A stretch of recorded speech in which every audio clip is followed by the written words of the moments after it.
Okay, let's stop that then. Good evening, everybody. I would like to call the Villagefest board meeting for October 22nd to order, please. Staff, can we have a roll call? Chair Roberts, Present. Vice Chair Ganella, Here. Board Member Anderson, Here. Board Member Barton will be absent, Board Member Idell. Here. Board Member Alvarez, Here. Board Member Battersby. Here. And Main Street Meredith. Here, We have a forum. it's my first name. What is, oh.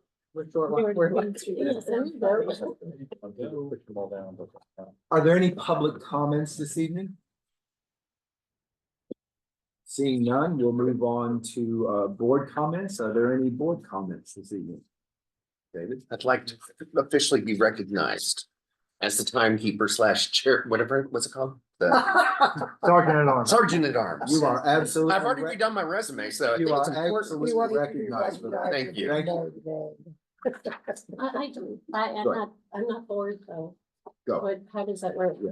I'm none of those. Okay, I'm public comment maybe. Then. Put on your public comment hat and then. Yeah. I just wanted to point out that I know that this group is working on a survey and, I would ask that if you want, you go look at the I Love Downtown Palm Springs page where they have been surveying some people on there. It had nothing to do with me at all. I was just as surprised as everybody else to see it, but there's some really good information on there. And also, it was brought up that maybe the city could work on geofencing the Villagefest event so that when Uber drivers are coming to pick people up, the people aren't waiting on Palm Canyon. And I know I spoke this morning at the set meeting about it, and apparently it might be very complicated, but I thought that that you should be aware of it as well. Joy, is Matt aware that we are doing a formal survey? I told him after I did I. saw that, so, oh, okay. I told him as well. I was texting privately with him. There's some very interesting information. No, in I there. understand, but I don't want the two to cross over Correct. or for people to not answer our survey before Correct. they already did. So I'm not sure if we can get him to just make a statement at some point to say, thanks for, answering my daily questions.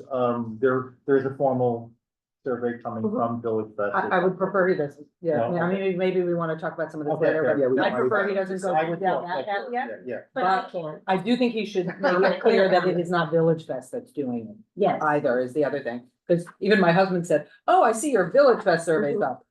yeah.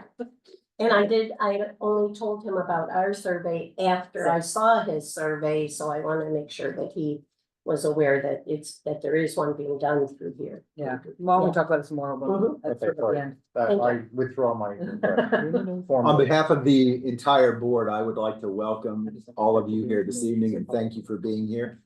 It is the vendor community such as yourself that has made Village Fest work for the past 30 years. So we appreciate you being here and look forward to hearing what you have to say. A little bit about this evening. We will call you up one by one, and you will have up to 5 minutes to convince us that you should be included in Village Fest. Board Member Anderson is the Sergeant at Arms. He will be the official timekeeper, and at 4 minutes, he'll let you know if you choose to go that long. At 5 minutes, we'll cut you off, and then the board will ask you questions. For those of you who are in the arts and crafts category, please keep in mind that our metric for approving vendors for Village Fest is that you make 75% minimally of the article that you're selling. This is not, in our minds, an arts and crafts fair. This is an artisan festival. So we're looking for a higher standard of performance from our vendors, and just keep that in mind when you come up. That's what we'll be listening for and listening to. There's 6 board members here this evening. They are all voting board members. And then Joy Meredith, who you just heard speaking, she is here as a representative of the downtown merchants, who are very important in the Village Fest process. She is not a voting member, but she is very much a contributor to what's going on here. So I would also like to take a moment to welcome some special guests here from the Palm Springs High School. We will talk a little bit more about them later, but they are here working on a significant project with the Village Fest board, and we're delighted that you were all here and can't wait to call you up and talk to you individually. So thank you for being here. Kirsten Skaggs is the teacher who leads this group, and so we're pleased you're here. Very good. I think we should make one clarification. Please. I'd just like to offer clarification that when we say that you have to make at least 75% of each item that you're selling, that's for arts and crafts vendor. Correct. There is a downtown merchant here tonight who will not be held to that, because if you're a downtown merchant, you can, the items that you sell in your store, if you're along the Village Fest corridor, you can sell out at your booth and they can be manufactured. But if you're just a vendor at a booth, then you have to have made it. Thank you. Sorry, go ahead. Thank you for that clarification. Staff, is there any correspondence this evening? We have none. Thank you. We need a motion to approve the agenda for this evening, please. I'll make a motion. We To will do this. All together now. I will second the motion. Very good. So let us vote. Mitchell, Yes. Cheryl, Yes. Dan, Yes. I vote yes, Antonio, and David. Yes, Very good. Now we need to move on and approve have a motion for the minutes for the October 8th meeting. Antonio, you will not be able to vote. You were not here. So if we can have a motion, please, for the minutes of October 8th. I'll make a motion that we improve the October 8th minutes. I'd like to second that. Very good. Let us vote. David, Yes. I vote yes. Dan? Yes. Cheryl? Yes. And Mitchell? Yes. Very good. Now we come to the fun part of the evening. So the first up on the agenda is Beth Wright with Peace Dog. Beth, are you here this evening? Excuse me. Is that not working? He's trying to get it on. I have many fans that watch me all of this. Oh, yeah, I know.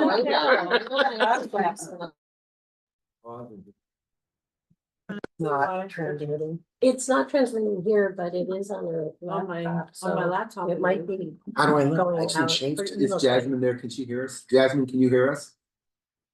Yeah, she gave a thumbs up. Okay. All right, so she may not be able to speak. Okay, we'll proceed. So Beth Wright, are you here this evening? No. Okay. We'll move on then to Jill Fisher. Jill, are you here? Okay. Jessica Lee from Enlighten Up Studios. Wow. There it is. All right. All right, a record meeting tonight. Very weird. Michelle Gonzalez. Hi, Michelle. Come on up. We're happy to see you. What are you doing here? She didn't get the memo. Right. Do I Just kidding. go right here? Yes, and Okay. push the button, and when that turns green and you start talking, we'll Officially start. On the on the microphone. Let me say that Michelle is a downtown merchant, and so we're glad she's here and anxious to see what she's gonna show us. You gotta push that harder Okay, till it turns green. There you go. Great. okay, all right, hi. Hi. So I'm just gonna go first. I'm a little nervous, but so I own Ulala and Chulala downtown. And I'm interested in doing a booth at Villagefest to mostly do permanent jewelry. So permanent jewelry are items, ankle bracelets, bracelets and necklaces that are, the clasp is soldered together, so it can't be taken off. So I know it's no, it scares some people. It's a commitment. It's a commitment. It's a commitment. Yeah. But it's really fun. It's a fun experience. We started doing them in the store about a year ago and it's been going very well. So people come in and they tell us whether they want a bracelet, anklet, or necklace. They pick a chain. So this is an example of what one of our displays may look like. They're in sterling silver or 18 karat gold filled. We also offer charms that you can put on them. And we measure their wrist, for example, for a bracelet and put it together with tools. I have my machine in the car. I didn't know how much time I would have. So, and then we solder the clasp together. So that's the main focus of the booth that I would like to do. I have my little box that has the different chains that we would offer. So this is what we would show, this is where we would grab our items from. And then I would like to sell some of the merchandise that I carry in the store right now. So we have really cute little Palm Springs baby hats. Yes, What? yes, aren't they so cute? What is the store? It's a good dog.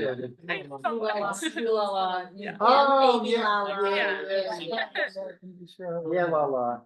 La la la la la. They're very loud. Palm Springs onesies for babies as well as little Palm Springs t-shirts. I put on my application, I'd also like to sell bracelets from a company that's woman owned, that's empowering and inspiring messages. I have to reorder them for my store, so I just had one example. It says bridesmaid on it, not a very good example, but they come in a lot of really fun little sayings. But you do sell them in the store as well? Yes, Okay. yes, yep. On my application, I also have that I wanted to sell little smiley face sweatshirts. I know it gets cold, especially coming up for season, so I'd like to sell these cute sweatshirts in a couple different colors. And I put on there accessories for kids, so we have these really cute little one size capes for little kids, which I thought would be fun because I feel like families come out. I would like one too. Actually. I also have these really beautiful little glow in the dark butterfly clips, so you can put them on anything, and we would have them in a big bowl. Didn't want to whole bowl, so and very funny coasters with funny sayings on them. So these are really fun. So just kind of an assortment of what I do sell in the store. I also had kids accessories, gloves and hats. Same reason. I'm thinking it'll be colder and they might need them while they're downtown. That's about it. I'm curious, have you generally been open on Thursday nights during Villagefest? Yeah. And just, it doesn't really have directly to do with this, but how's your business on Thursday night, like for Villagefest versus other nights? So it used to be a lot better. We're open until 9 now with Street Fair. During the summer, we were only open until 6 o'clock, and then we're open until 8 o'clock. Because the Street Fair has kind of pushed the other way, we really don't see a lot of traffic anymore, which is a bummer. So it would be beneficial for you if we had more booths that were coming up closer. Okay. Yes. That's why we're working on that. Thank you. This is a merchant that I spoke of at the last meeting, that, you know, it's been sparse on their end, and spoke to them about maybe if they would like to have a booth, then they have a little bit more control of what's outside that way, and that there is something outside. So I'm glad to see you here. Thank and you. Be wanting to be proactive about a problem that Thank is you. happening. So cool. Thank you. I appreciate your time too. We're very happy you're here, Thank you. and with the season coming on, there will certainly be way more vendors and way more people, so the summer shrinks, but we're now in the phase of beginning to grow and grow rapidly, so I think you'll see some of the concerns you had will be alleviated. I would also like to do my pitch. The city this year is promoting holidays in Palm Springs. So they're promoting the downtown corridor particularly, and Villagefest will be a part of that with a holiday market. So being a downtown merchant, I hope that you will participate in that and decorate your booth and bring people to the downtown area to shop between the Thanksgiving and the Christmas holiday. What year did your store open downtown? So the store has been there since 2001. I purchased it from the previous owner 5 years ago. By any chance, were they related to Ooh La La in West Hollywood? No, Okay, do you know of the place? no, I don't. I know it's a popular name though, and there's Probably. different, yeah. Is it Ooh La La or Ooh La La? Ooh. Okay, got it. Three. I just want to make sure I'm Three pronouncing it. is an H, yeah. So the permanent jewelry, Yes. how do you, are you soldering it on the, like it's on the person? So how do you, how do they not get burned? So. You break up with that person. So you do have a little protective leather little patch okay. that goes where you do the soldering. Okay. Yep. But I have, yeah, it won't burn you. But yes, there is a little protective And what area, makes people yes. want to have permanent jewelry? It's kind of, so what I've noticed is that it's more of an experience. So when, let's say, a group of girls are here for a bachelorette experience, rather than going to Vegas and getting tattoos that match, they like to get bracelets that match. And because they can't come off, it's kind of, I mean, you can cut them off with scissors if you really wanted to. Yeah, but so it's an experience. We have a lot of mother-daughters that come in as well. I've had boyfriend, girlfriend come in before. So it's fun. Some people get a little scared about it, but it's really not too scary. Oh, no, I'm just curious about it. Yeah. Because I can Yeah, barely it's a keep my thing. ring on for a day, so, you know. Yeah, I get My it. daughter and her husband did it as bracelets before they got married. Well, I like your store, it's a great little store, so Thank thank you. you. for being here. Thank you very much. Any other board questions for Michelle? No, I'll make a motion that we accept Ooh La La into Villagefest. I'll second. Thank you. Let us vote. Mitchell? Yes. Cheryl? Yes. Damon? Yes. Yes. Antonia? Yes. David? Yes. Congratulations. Thank you very much. I really look forward to it. Thank you. We're looking forward to seeing you out on the street. Thank you. Nothing's so wrong with that. Man, loved it. Used it too many times. It was not funny.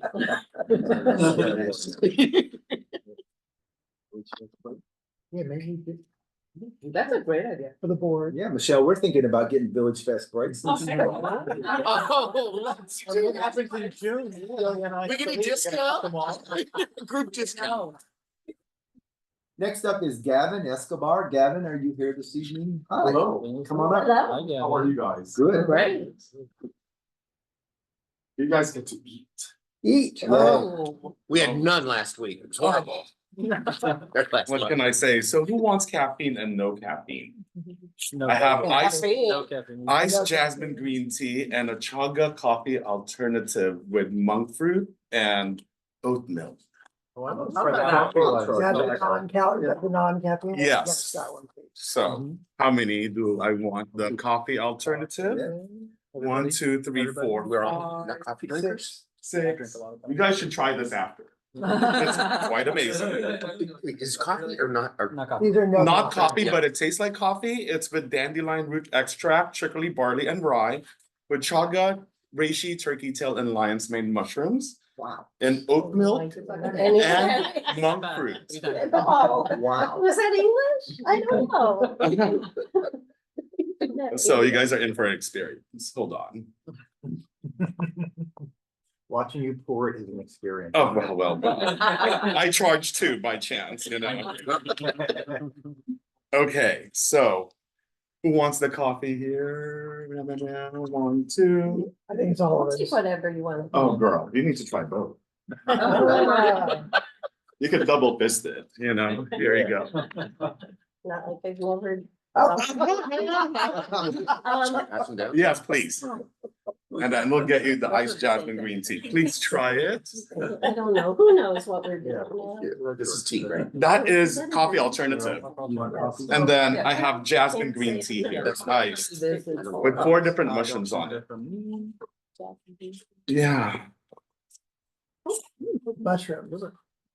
there's no sugar in that, by the way. Yes. Yeah. And so Smells like this coffee. is all sugar free. 1, Suspicious. Are there It tastes carbs like- in the monk fruit? more protein. Really? Yeah, it has some carbs, but more protein. So a lot of people who are vegan, they usually use it as a protein source. And as a substitute for, Oh. Yeah, we might I get don't some more of know which the, is which. uh, yeah, Oh, coffee I don't alternative, 1 or 2? This is tea. 2. 2, okay. So are we gonna vote? Coffee alternative. Tea. Yeah. Caffeine, yes. What? I don't That's the caffeine one. That's the caffeine one, the tea. tea. I like It has tea. green tea in it. It's what's always in this thing. I know you think it's. Okay, now the liquid's done, let's go with solids. There you go. Who wants the other one? I'll try it. A coffee Oh, you- alternative? Go No, ahead. no, no, we've got those. I'll leave one They already right have, over okay. here. Okay. So, hi, everyone. I'm Gavin Escolar, founder of the Chaga Company. I started the Chaga Company in 2018 when I found the chaga mushroom in Juneau, Alaska. I opened up my first coffee shop in Juneau, Alaska until the winter came in. I'm like, forget this, I'm back in California. When you start learning how to knit because you're just so bored and nearly start to cuddle with a harbor seal, we need to talk. So, anyways, I found chaga. Chaga is a mushroom that grows on the side of a white paper birch tree in the Arctic ring with the highest amount of antioxidants, immune boosting properties, anti-inflammatory properties, and it gives you a lot of energy, clarity, focus, and vitality. FDA approved as food, so you can add it on to anything. What my company is, the Chaga Company, is we make coffee alternative right here. Coffee, a fine selection of teas and chocolates, which I will open one. You guys should pass along and eat it. And you get to lick my salt after. Oh. I'm sorry, what? Take it out of bowl and just enjoy. Take a couple, eat some. Those are the healthiest dark chocolate that you'll ever have. It contains 15% chaga mushrooms. We hand make and hand paint that every week in our commercial kitchen. Smell that, it's amazing. And it's also hand painted in gold. So that's one of my product offerings over there. And one last thing is we're the first one to actually make our chaga adaptogenic salt. So during the pandemic, I hired a chef who got laid off at a 3 Michelin star restaurant in Yountville, California called the French Laundry. Oh. And she made this truffle salt for me. Lick my salt, party people. Ready for this? Give me a hand. Tequila I'll style. leave my comments off. There you Yeah. go, just right there. And you too. Oh, yes. Yeah. This, She'll try Right, I anything. was gonna say. Yeah. Did you taste that? Yes, I did. Here, try I can this. taste salt. But a little lack of taste. But Try that. if I could taste salt, I could taste salt. Yeah, it's good. Spicy. There's truffle in it. Yeah, Two right. different kinds of truffles, American black and Italian abuso with chaga, reishi, my turkey God. tail, and lion's mane mushrooms. With chocolate. that was Chocolate really is good. Yes, so. it's So really you can good. mix the chocolate and the salt together and Yep. put it on a ribeye steak. Wow, good. I use it on my fries in the air fryer. I use And truffle here, salt, but it's try not this. as truffly as this one. This Oh, one's that's really good. Yeah. Yeah. I use one from all of a You sudden. snort it or lick it? Oh, and you do whatever you want with salt, honey. I can't help you out with that. But I don't.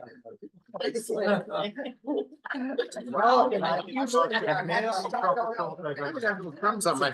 So we make coffee, tea, chocolate, salts, powders, tinctures, elixirs. And one of this is our herbal tea. This is my sage mint tea with mushrooms in it too as well. And just smell that. Oh, Ooh, you almost grabbed it there. all of my products are organic, gluten-free, certified organic, gluten-free, nut-free. Gavin, let us stop you. You're at 5 minutes. I'm done. How about board questions? Board questions. Hi. Those two, the coffee and the coffee alternative? is that what Yes. that is? So you mix that with water, oat milk, whatever. you want Yes, to mix hot it with. water, cold water, oat milk, and get this, it tastes like coffee. Yep. Why does And the you're coffee making taste? this? I'm sorry. Uh-huh. You're manufacturing this? Yes, Where do you do that? we do it in our commercial kitchen. So we have our processed food registration. We are also have our organic certificate too as well. Are they the only two products you're making? Oh, no, so we have coffee, tea, powders, tinctures, elixirs, chocolates, and salts. So I think I sampled those to you guys. Okay. Gavin, how are you gonna tell the story? This is an interesting story, this. You want to know saga. my True Hollywood story? No, I want, yes, I used to work there. but No. after the meeting. But He's how, already got the stage first. how are you going to tell people about this? It's an interesting story. You have. Yes. Okay. So I did send out my my dossier over there alongside with my farmers market presentations and my marketing materials and my menus too as well. I don't know if you guys have it on your files. Yeah. Okay, cool. So I do run, have been in business since 2018 and had numerous farmers markets. Moreover, I've done a lot of like corporate pop-ups and stuff like that, like Equinox, F45, and been featured in the SBA too as well by their score mentorship. Is there chocolate in this chocolate? Yes, there is 15% chaga mushroom in there, but it's 70% dark chocolate. Can you melt it and use it like a coating or to make Yes, hot chocolate and all absolutely. A that? lot of people So not use like it. regular chocolate. Yes. Oh, wow. Yeah, so I do have two products on my chocolate thing. I have a hot chocolate and that chocolate too as well. I'm not a coffee drinker. Yes. but The coffee tastes and smells like a chocolate thing to it, a hot chocolate. Oh, It's a mocha. That Is that what it one, is? because I put monk fruit and oat milk on it. Okay. By itself, it is made with a dandelion root extract. This is the coffee alternative. And it's made to taste like coffee, but it's not actually coffee at all. Okay. So there's no caffeine on this one, but we have a product that's instant coffee that's made with 100% Arabica coffee, which I figured I need to like sample one caffeine, one decaffeinated one. The tea smells amazing. Thank you Love so that. much. It's really nice. Will you be selling prepared coffee? Yes. Okay. So I was thinking of doing both prepackaged coffee and then sampling coffee at nighttime and hot tea too as well. So you won't be selling hot coffee, you'll just be sampling it. Yeah, or depending on the TFF of what I could do for Villagefest. What did you ask to do? That's what I was clarifying, because it just says, this is coffee and coffee alternatives, I don't know if you wanted to sell. Does he need the help with her? But it's Prepared? Yeah, He's got You can it. sample it. Oh, yeah. yeah. So I think I have all of my And that would ducks in a still row. qualify as a farmer's market. Yes. Just like the apple cider or anything else. When we had the other, what was it, the Ira coffee bean? Mhm. We He did, did the yeah. same thing, he would do the same thing. Yeah. You all right? You mentioned tinctures in your application. Did we see any of that? I think I have one here. Unfortunately, when I mailed my products one time, it didn't arrive alongside with my chaga specimen. Well, just describe it. to What us. is a tincture? A tincture is a concentrated extraction of the chaga mushroom compound. So you get all of the antioxidants and all of the benefits of chaga. And we do have two methods of extraction. One of it is the classic tincture, where we use water and organic grain alcohol, but the alcohol is completely dyed down to the same concentration as orange juice, so we could sell it to minors, and that's also FDA approved. And our apple cider vinegar tincture, and that is extracted with apple cider vinegar and water with organic vegetable glycerin to actually protect the enamel of your teeth. What do you do with tincture? So you can put it underneath your tongue sublingually. You could squirt it onto your smoothies, your salads, literally as long as you ingest it, it's good for you. Are you making any health related claims? No. Well, okay. Yeah, we're not allowed to do that too. Yeah, Any more questions? Are you local? yes, Okay, yeah. So I spend most of my time here and in San Francisco. Okay. So I go back and we forth. just noticed the address. Yeah, Okay. I'll move I'll that get a we motion. approve the Chaga company. I'll second. Good. Let us vote. David, Yes. Antonio. Yes. McDonald's have yes. addressed Kamala Harris is missing Yeah. one record. Yes. Yes. Very good. Congratulations. thank you so much. Okay, you guys can sample it, all of it. And eat my chocolate and lick my salt. Thank you so much. Thank you. Next up is Robert Rath, or is it Rob? Ralph, Rath, good. Welcome. I brought way more information and stuff than you guys probably gonna ask for, I wanna see. I'm here surprised. Got 5 minutes, so. Got I know it's gonna give you 5 minutes to download it. Oh. So I'm asking for approval, am I on? Yes. Microphone? You start. We're Okay, great. So I'm asking for approval on a couple of different things. One of them is I'm a wire wrap artist and some of the items I make. You wanna pass them down?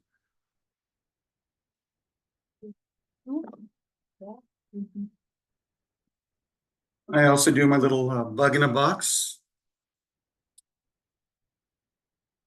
Let's see. Weeds, my little creatures.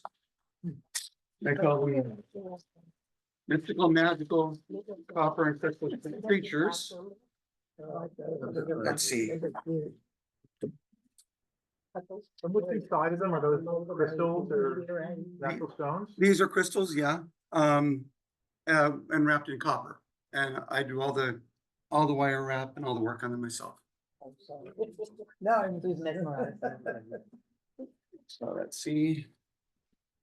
Some of the more interesting ones that are really appreciated out there are my chakra hangers.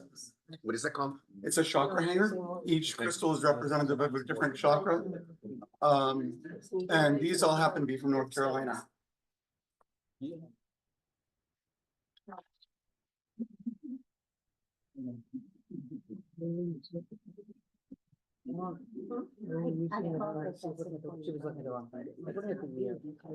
Mr. Ruff, can you describe the process to making?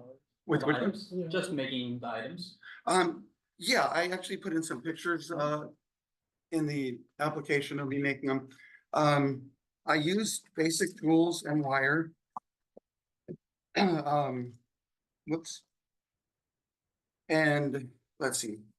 So for example, with these guys, I usually start by cutting a piece of wire. I kind of get an idea. Sometimes these things take me a while. I have to set them down for a while, come back to them for inspiration. I kind of wrap the form of the, usually I pull out the crystals first. What I think will look good together, what I think will make a nice creature or a nice little animal. I wrap them, and then the final touch on them is after everything's tucked away, I use deburr bit to smooth out the edges so there's no sharp edges. The jewelry I actually wrap all by hand using just crystals. I was asking for approval on the crystals as well, but I understand if that's not something you guys can approve, because I allow them to select the crystal and I'll make them the item in front of them, but I also sell the crystals. And so, you know, whatever you guys want, I'm happy to do. Here's an example of a sculpture I made. I had to buy a bending machine from Harbor Freight and actually physically bend this copper bar. It was huge and it weighs quite a bit. So that's the crystals. You want to ask questions at the end or? Okay.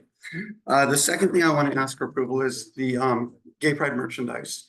I designed and manufactured all this stuff dating all the way back to my original design was 1990, I think was my first design. Things like the beads, for example.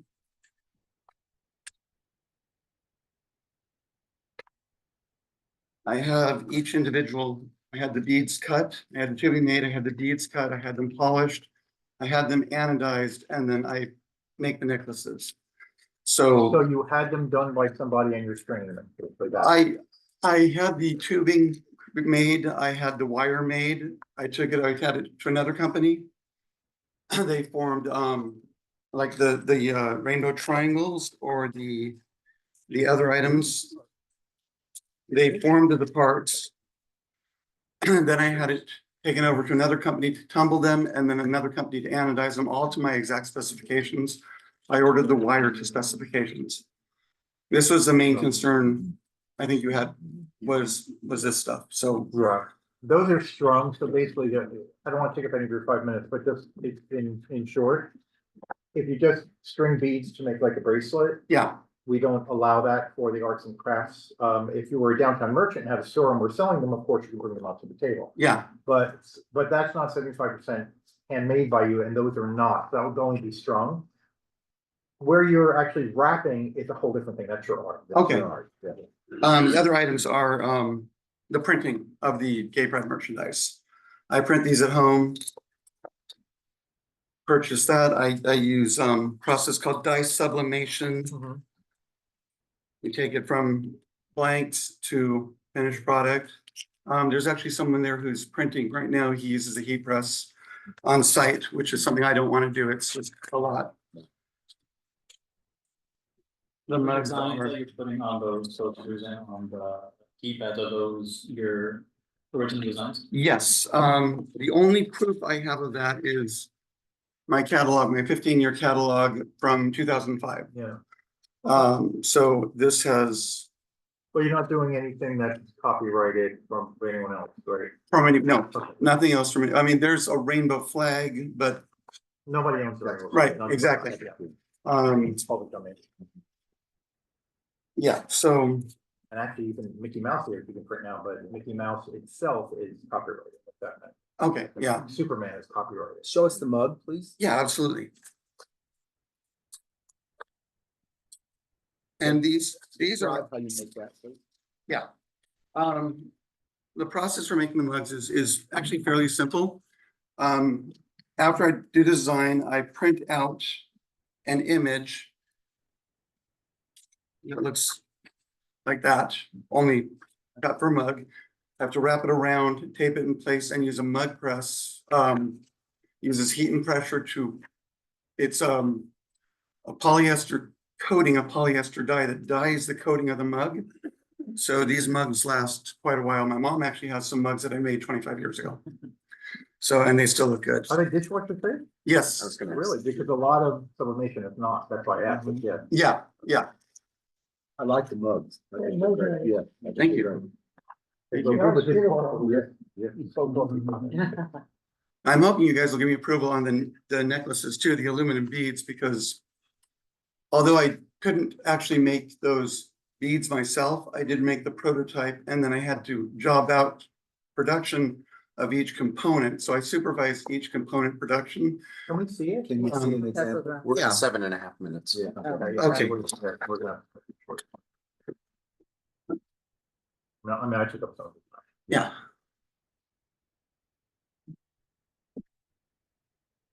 I absolutely could not make those individually myself because my orders were too high. I was producing 30,000 beads at a time. So you're not doing the stringing, you're sending stuff to be done and it's No, something complete with the clasp, or you're doing the clasp and all that? I do the clasp and the stringing, and I, The wire up and down here. yeah, exactly. This is a sample of the raw aluminum bead. Or if you get each of the components made, but then you're putting them all together. Yes, He designed the components and then had them manufactured. I've been thinking about this. It's like a painter. Painter didn't crush their own minerals and mix it with mineral spirits and egg whites to create their paint.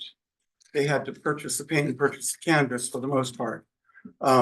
There's no way I could make the number of beads that I needed to make. So that's your paint. But I still have quite a few at home, like thousands of them.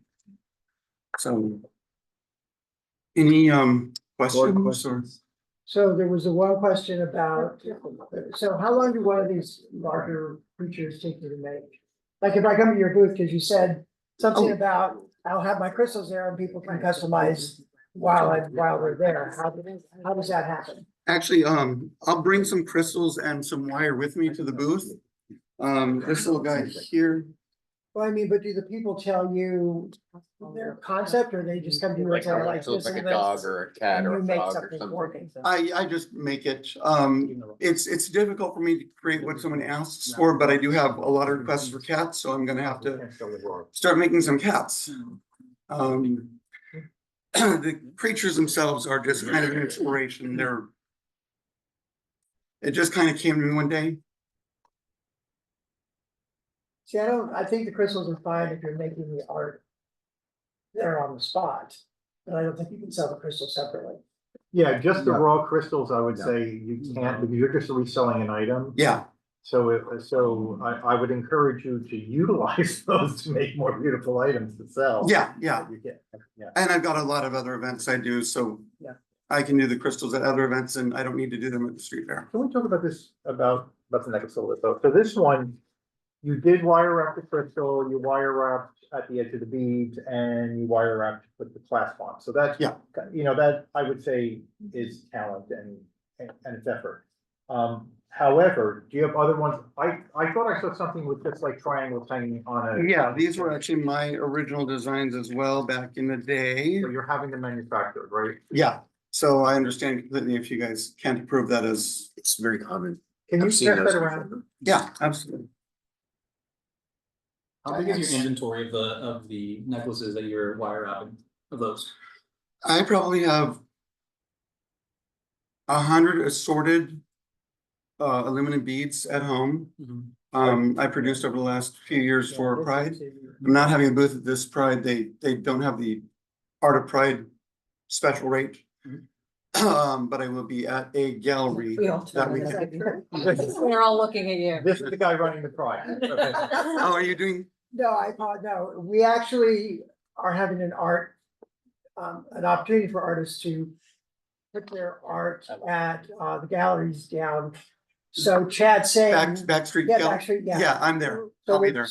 we are doing an Art of Pride there Yes, for the artists, and I don't think there's any cost for artists to. I think it's a 30% donation to Pride, which I Yes. always donated back 20% of my sales at Pride anyways to different Yeah. organizations. it's Usually, I'll leave there, if you will, tell them there, but. Robert, let's bring some clarity to this so we Yes, can move please. on. Yeah. The necklace that Mitchell is holding It's pre- is not, we can't approve that. okay, It's not artisan enough to meet the standard. The necklace that has the wire wrap That one. stone Yeah, the that one you you're have wearing. on, it's interesting and unique, and we would approve that. would So you approve it without the crystal on it, or? we would approve it if it had the wire wrapping and some evidence of the work that you're doing to put that together, rather than just stringing beads. Yeah, So So it's gonna be Happily. required to have some kind of wire wrap. You will have to have the actual gem and the wire wrap as well as a clasp done by hand by yourself. yes, Yeah. absolutely. So at the edge of the stem of the aluminum beads, it looks like a spring. Is Yes, that hand wrapped or? is no, that- that's not hand wrapped. I purchased those in quantity from different bead suppliers and things So like then you that. couldn't do it without the crystal, honestly, I know it's a technicality. But technically, that's stringing beads, the other Yeah. thing you're doing.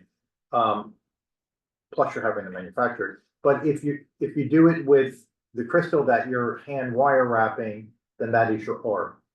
Yeah, okay, so this would be okay, but without it would not be. Correct. Okay. You Yeah. got it. Does everyone agree with that? Clear? Yeah. Make sure Yes. I'm happy and grateful. I have a question, Bill, about the coffee mugs. Yes, It's your art, right? You designed yes, that? yeah, back in 2000, I think I started doing dye sublimation and designed all the different things. With that being your original design. Yes, along with.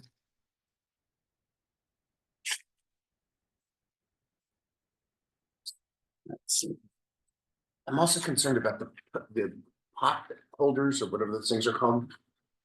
Well, sublimation, it's the we've same. process. approved Yeah. with other people, well, just their own art, Okay. but they can't take like copyrighted art or something else, someone Okay. else is going to put on there, yeah. Any other questions for Robert? No. Do we have a motion? I'll move to approve, I'm sorry, Irish crystals, conditional, yeah. On having using the proper wiring on your necklace. Okay, The other necklaces wouldn't be allowed that are just strung together. yeah, So you'd have to have some of your own work strung or wired onto things like that. but all my wire wrapping is Yeah. separate Yes. issue and that's all, okay. And none of the, Crystals. None of the loose crystals, you can have the loose crystals there if you're gonna make a piece. For something you pick from the crystals, but you can't sell them separately, Okay, all right? yeah, I probably won't bring them if that's the case, Yeah. but Yeah, it's up to you. yeah. Yep. Okay, so we have a motion on the floor. Finish the motion. Is there a second? Yeah, I'll second the motion. All right, let us vote. David, Can I abstain? you can. Okay. It's just some mixed feeling about a couple of things. Antonio, yes, I vote yes. Jane, yeah. Carol, Yes. Mitchell. Yes, Okay, Robert, congratulations. Thank you, thank you. That'll take me 5 minutes to put everything away. okay, whatever. You already had 15, so. What's our sergeant at arms? Really? Stop the question so early. Let him finish. And he even had a little caffeine to watch it. Yes. Bart, Barry, are you here, Bart? Bart, what don't you do? What don't you do? We'll give you a minute till, Yep. Robert. So we get the right. I'm watching that one. Oh, really? You were just at DDA last night, right? No, I You was, weren't? Okay. I was in Phoenix last night. Okay. I missed last night. Nice. I heard a lot of people, 80 or something. Easily. Look back. I won It's great. 2 prizes and only 3 Good times. for you. You're on. Anyway, hi, everyone. I'm Bart Berry from the Friends of the Palm Springs Animal Shelter. We are the nonprofit organization that runs both the Palm Springs Animal Shelter and now our newly acquired Desert Wildlife Center. So I'm here tonight, first of all, to thank you all for the support of allowing us to have a Palm Springs Animal Shelter booth for years, many years. That's been really great for us. It has allowed us to provide lots of information to the community about what we do, animals that we have, and also allows us to sell items to support the efforts of the shelter. So thank you so much for that. A few months ago, we recently took over a property called, it used to be called the Coachella Valley Wild Bird Center, located in Indio. It was a place where people could bring sick, injured, and orphaned birds for rehabilitation and then released back out into the wild. That was operated by many years by a woman by the name of Linda York. She retired in August of 23. So the facility was shut down by the California Department of Fish and Wildlife. So which meant that there was no wildlife rehab facility in the entire Coachella Valley. So the owners of the property, which are the Valley Sanitary District, they're the wastewater treatment plants for the city of Indio, put out an RFP for people to take over for organizations to take over the property.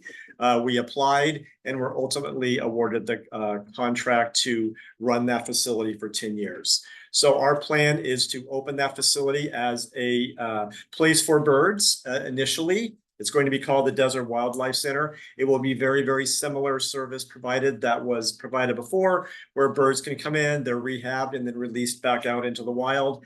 And then in the next couple of years, we plan to move into mammals and reptiles. So we really plan to expand on the number of animals that we serve.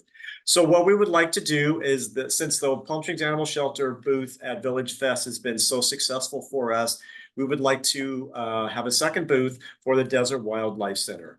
The purpose of that will be more to provide information to people about how to handle injured wildlife that they find, birds that hit their screen doors or that fall out of trees during tree trimming, or tortoises that show up in their yard one day, what to do with those. Because there is a lot of information or misinformation about that, and we really want to provide more of a conduit for people to understand what they can do during situations like that. So we would like to have a Desert Wildlife Center booth. We're really starting to expand our outreach efforts for the Wildlife Center. And at that, we will be selling a couple of items, not nearly what we sell at the animal shelter booth right now. We're going with a baseball cap and a Desert Wildlife Center t-shirt. And then we have lots of information that we're going to be disseminating as well. We're going to be developing more information specifically about if you do find a bird in your yard, what to do. We are just in the process of putting all of that together, and I'm certainly happy to share all of that with you once that is produced. We're going to have a tent. I did not have the design of that when I submitted the application, but we do have the top and the back wall design. So I brought some copies for you tonight. Very similar to the animal shelter canopy that we have. It just has Wildlife Center on it and pictures of wildlife on the back wall.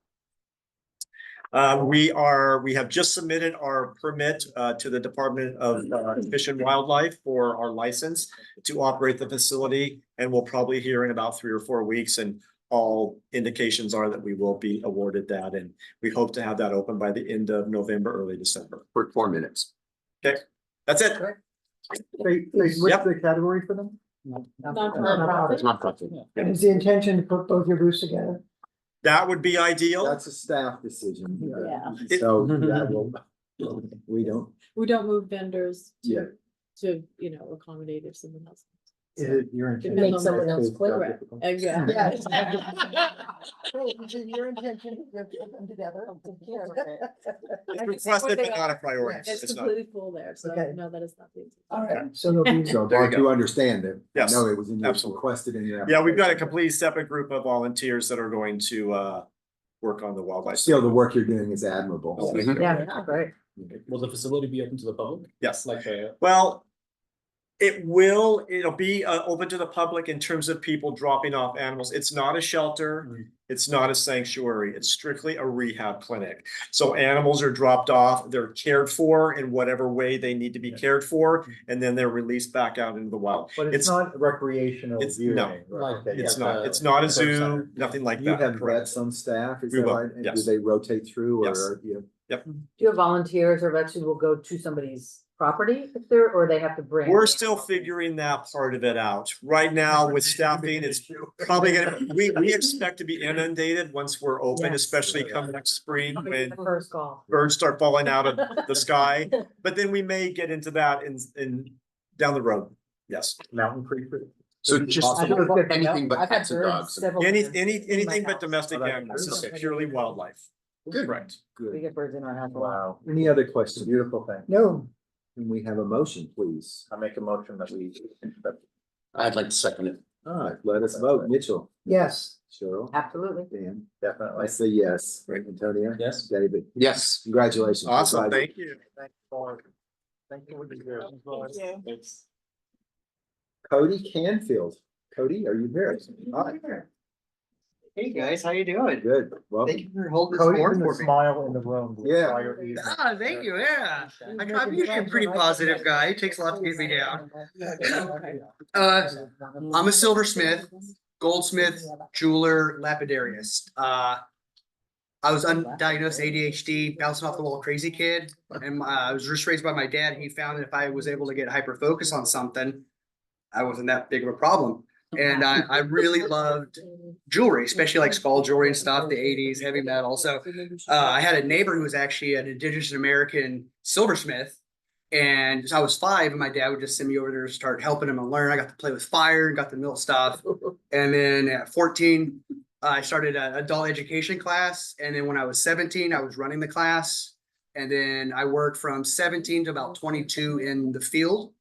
And then I got a house, I got my first house, and I started doing all the repairs and stuff. And I found there's a lot more quicker money in construction and just handyman stuff. So I did that. But unfortunately, through a kind of an injury I'm dealing with, I can't break rocks. I can't lift sheets of plywood up onto the second story anymore.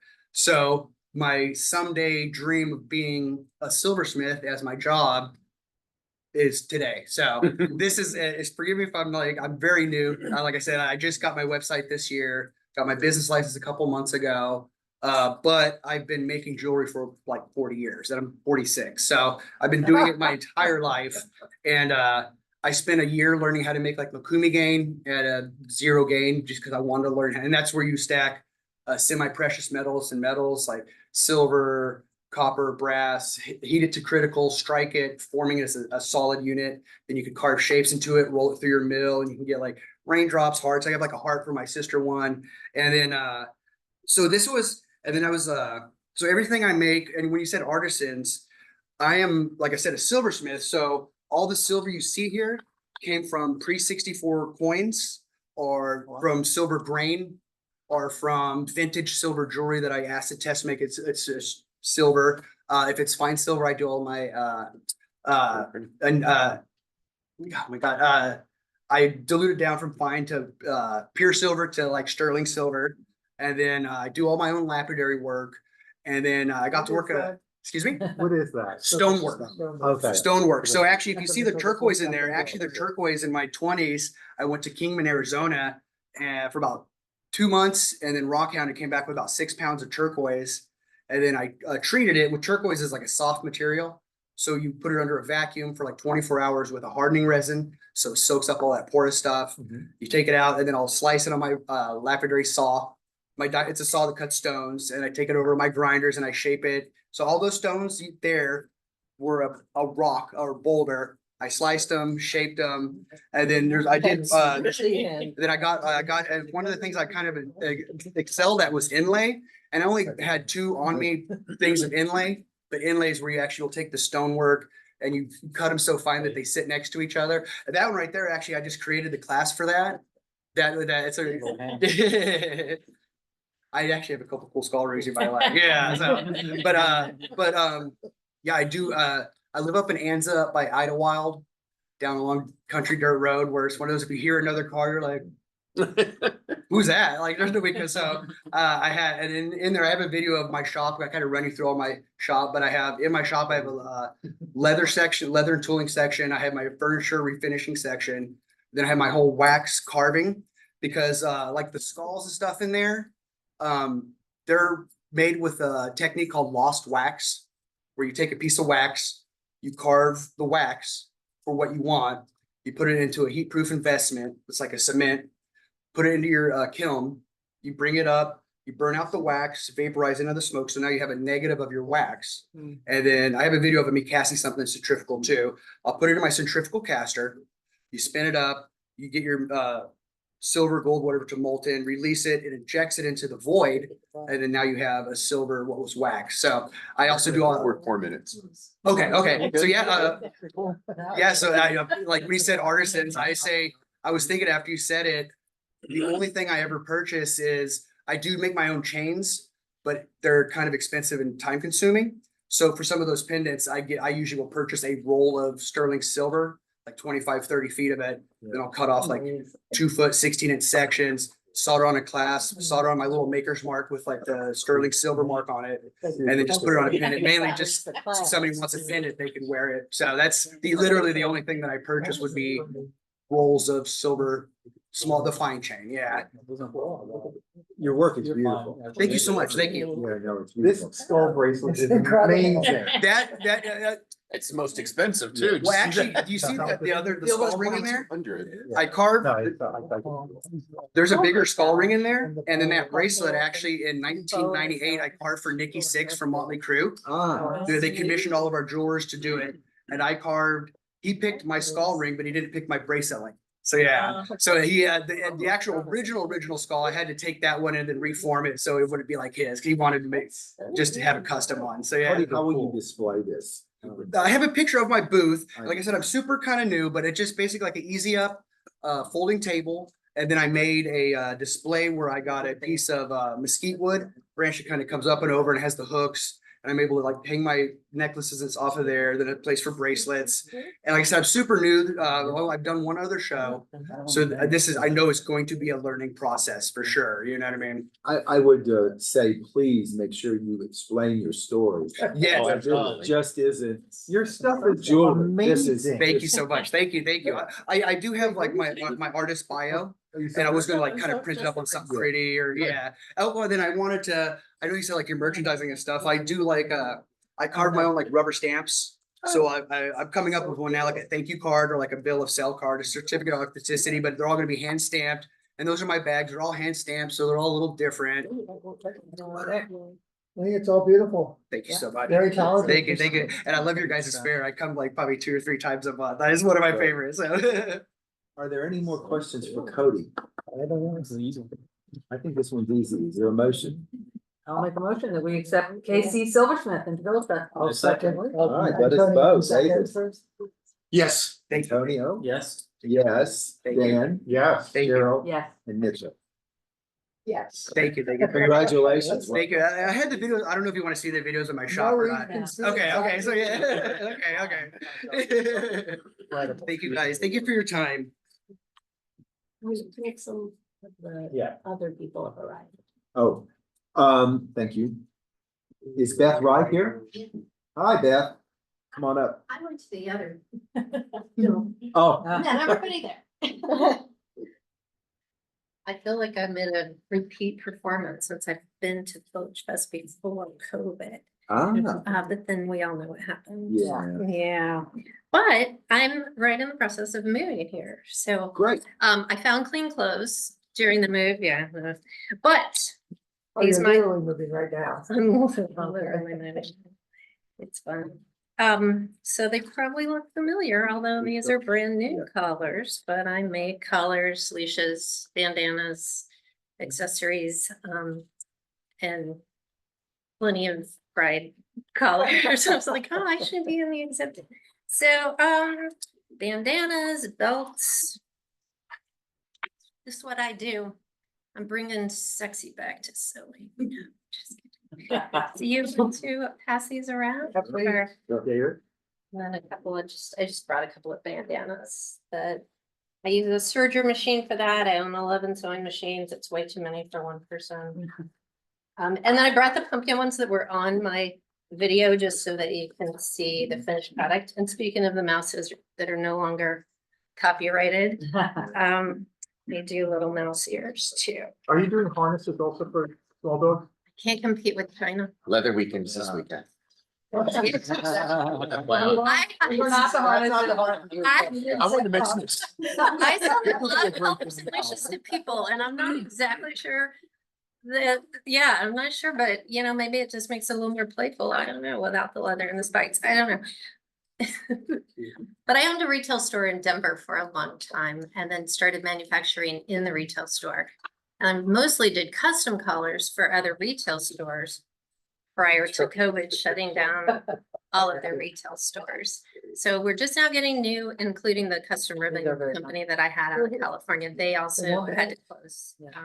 So I just found two more companies, one in Tennessee that I'm optimistic about that can create custom ribbon so that we can really get some fun Palm Springs exclusive Good. ribbon going. Great.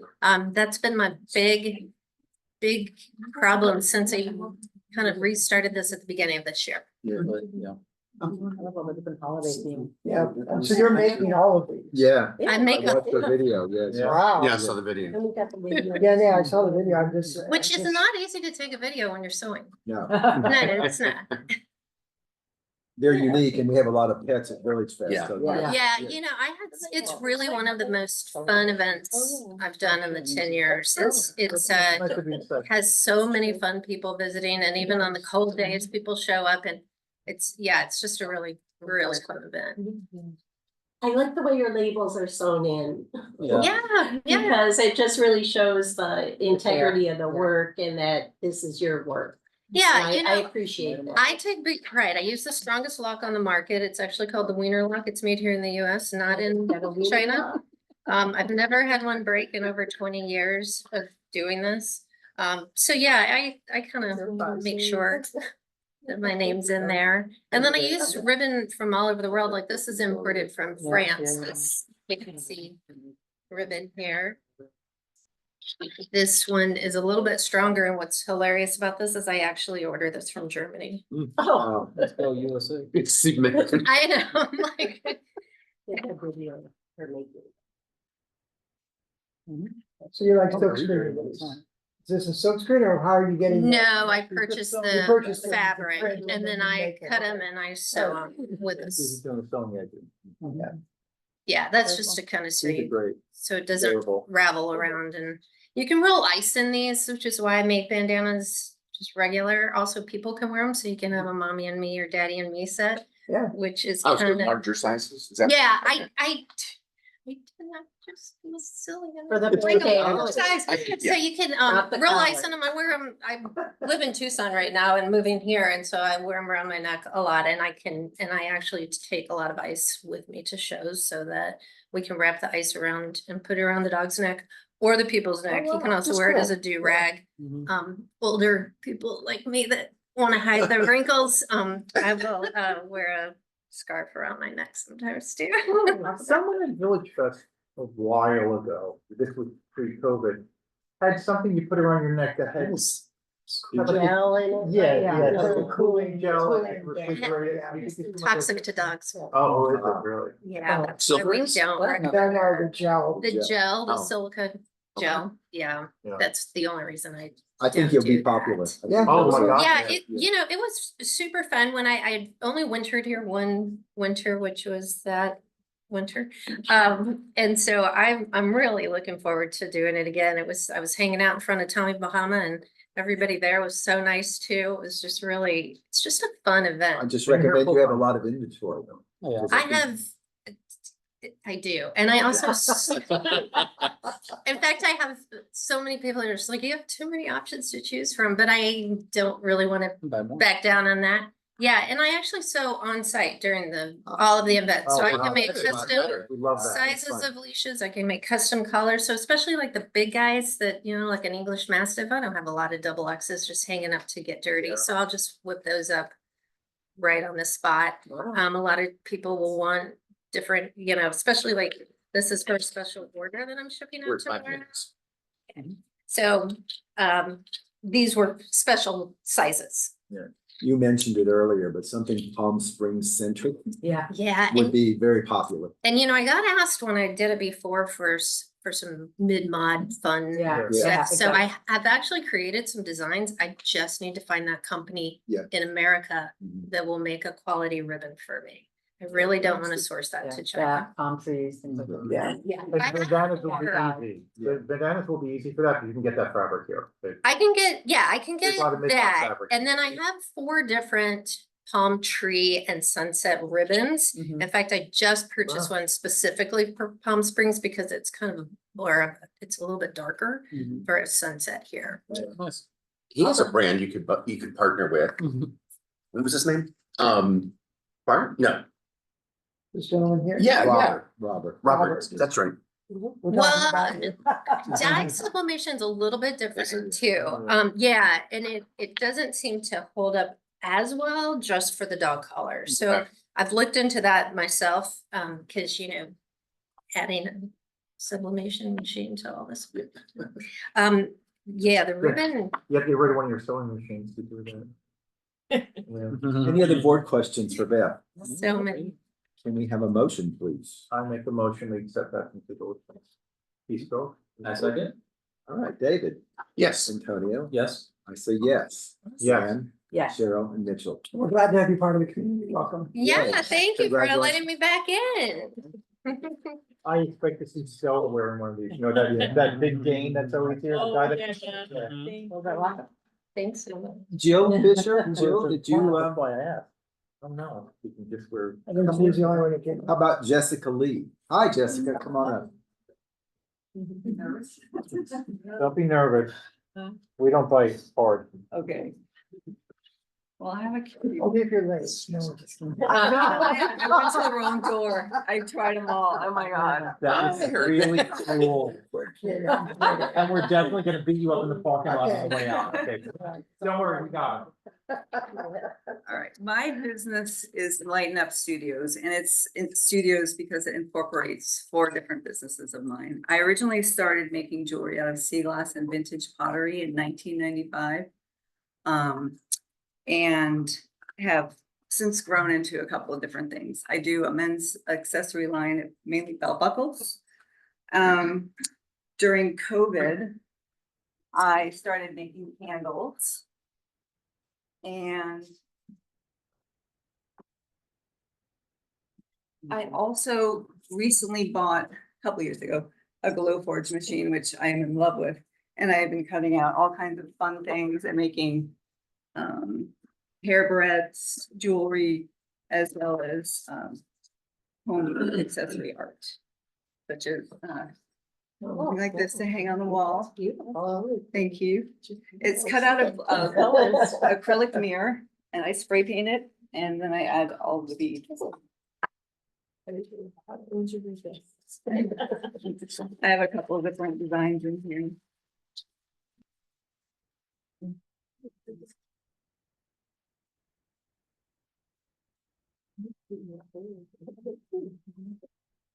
I do a lot of kind of spiritual things, and then I some fun wild blocks.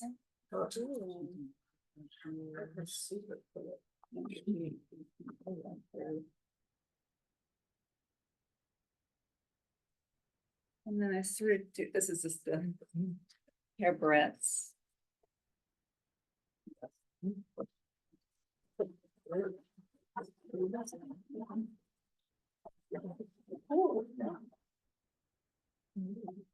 They're all kind of duplicates, but I don't know if you need to see.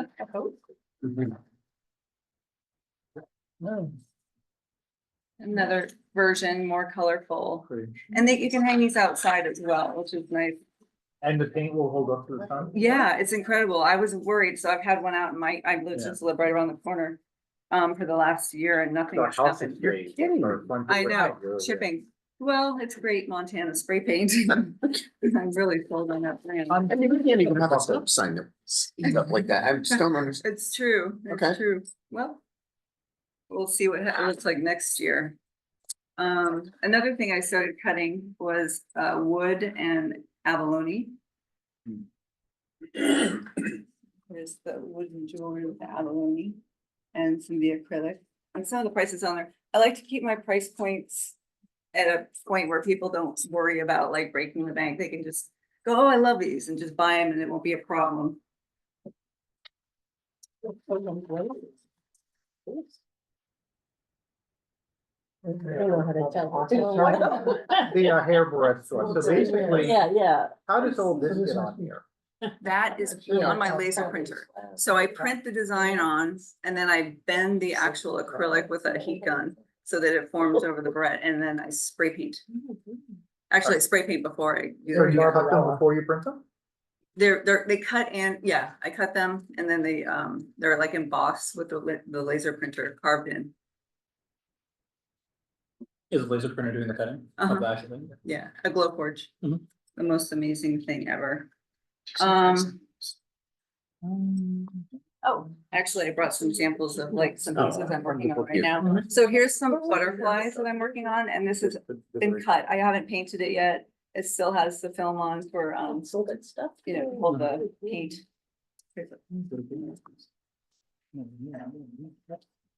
And then hopefully when I'm finished with those, they'll, come out, cute like these, fun to hang.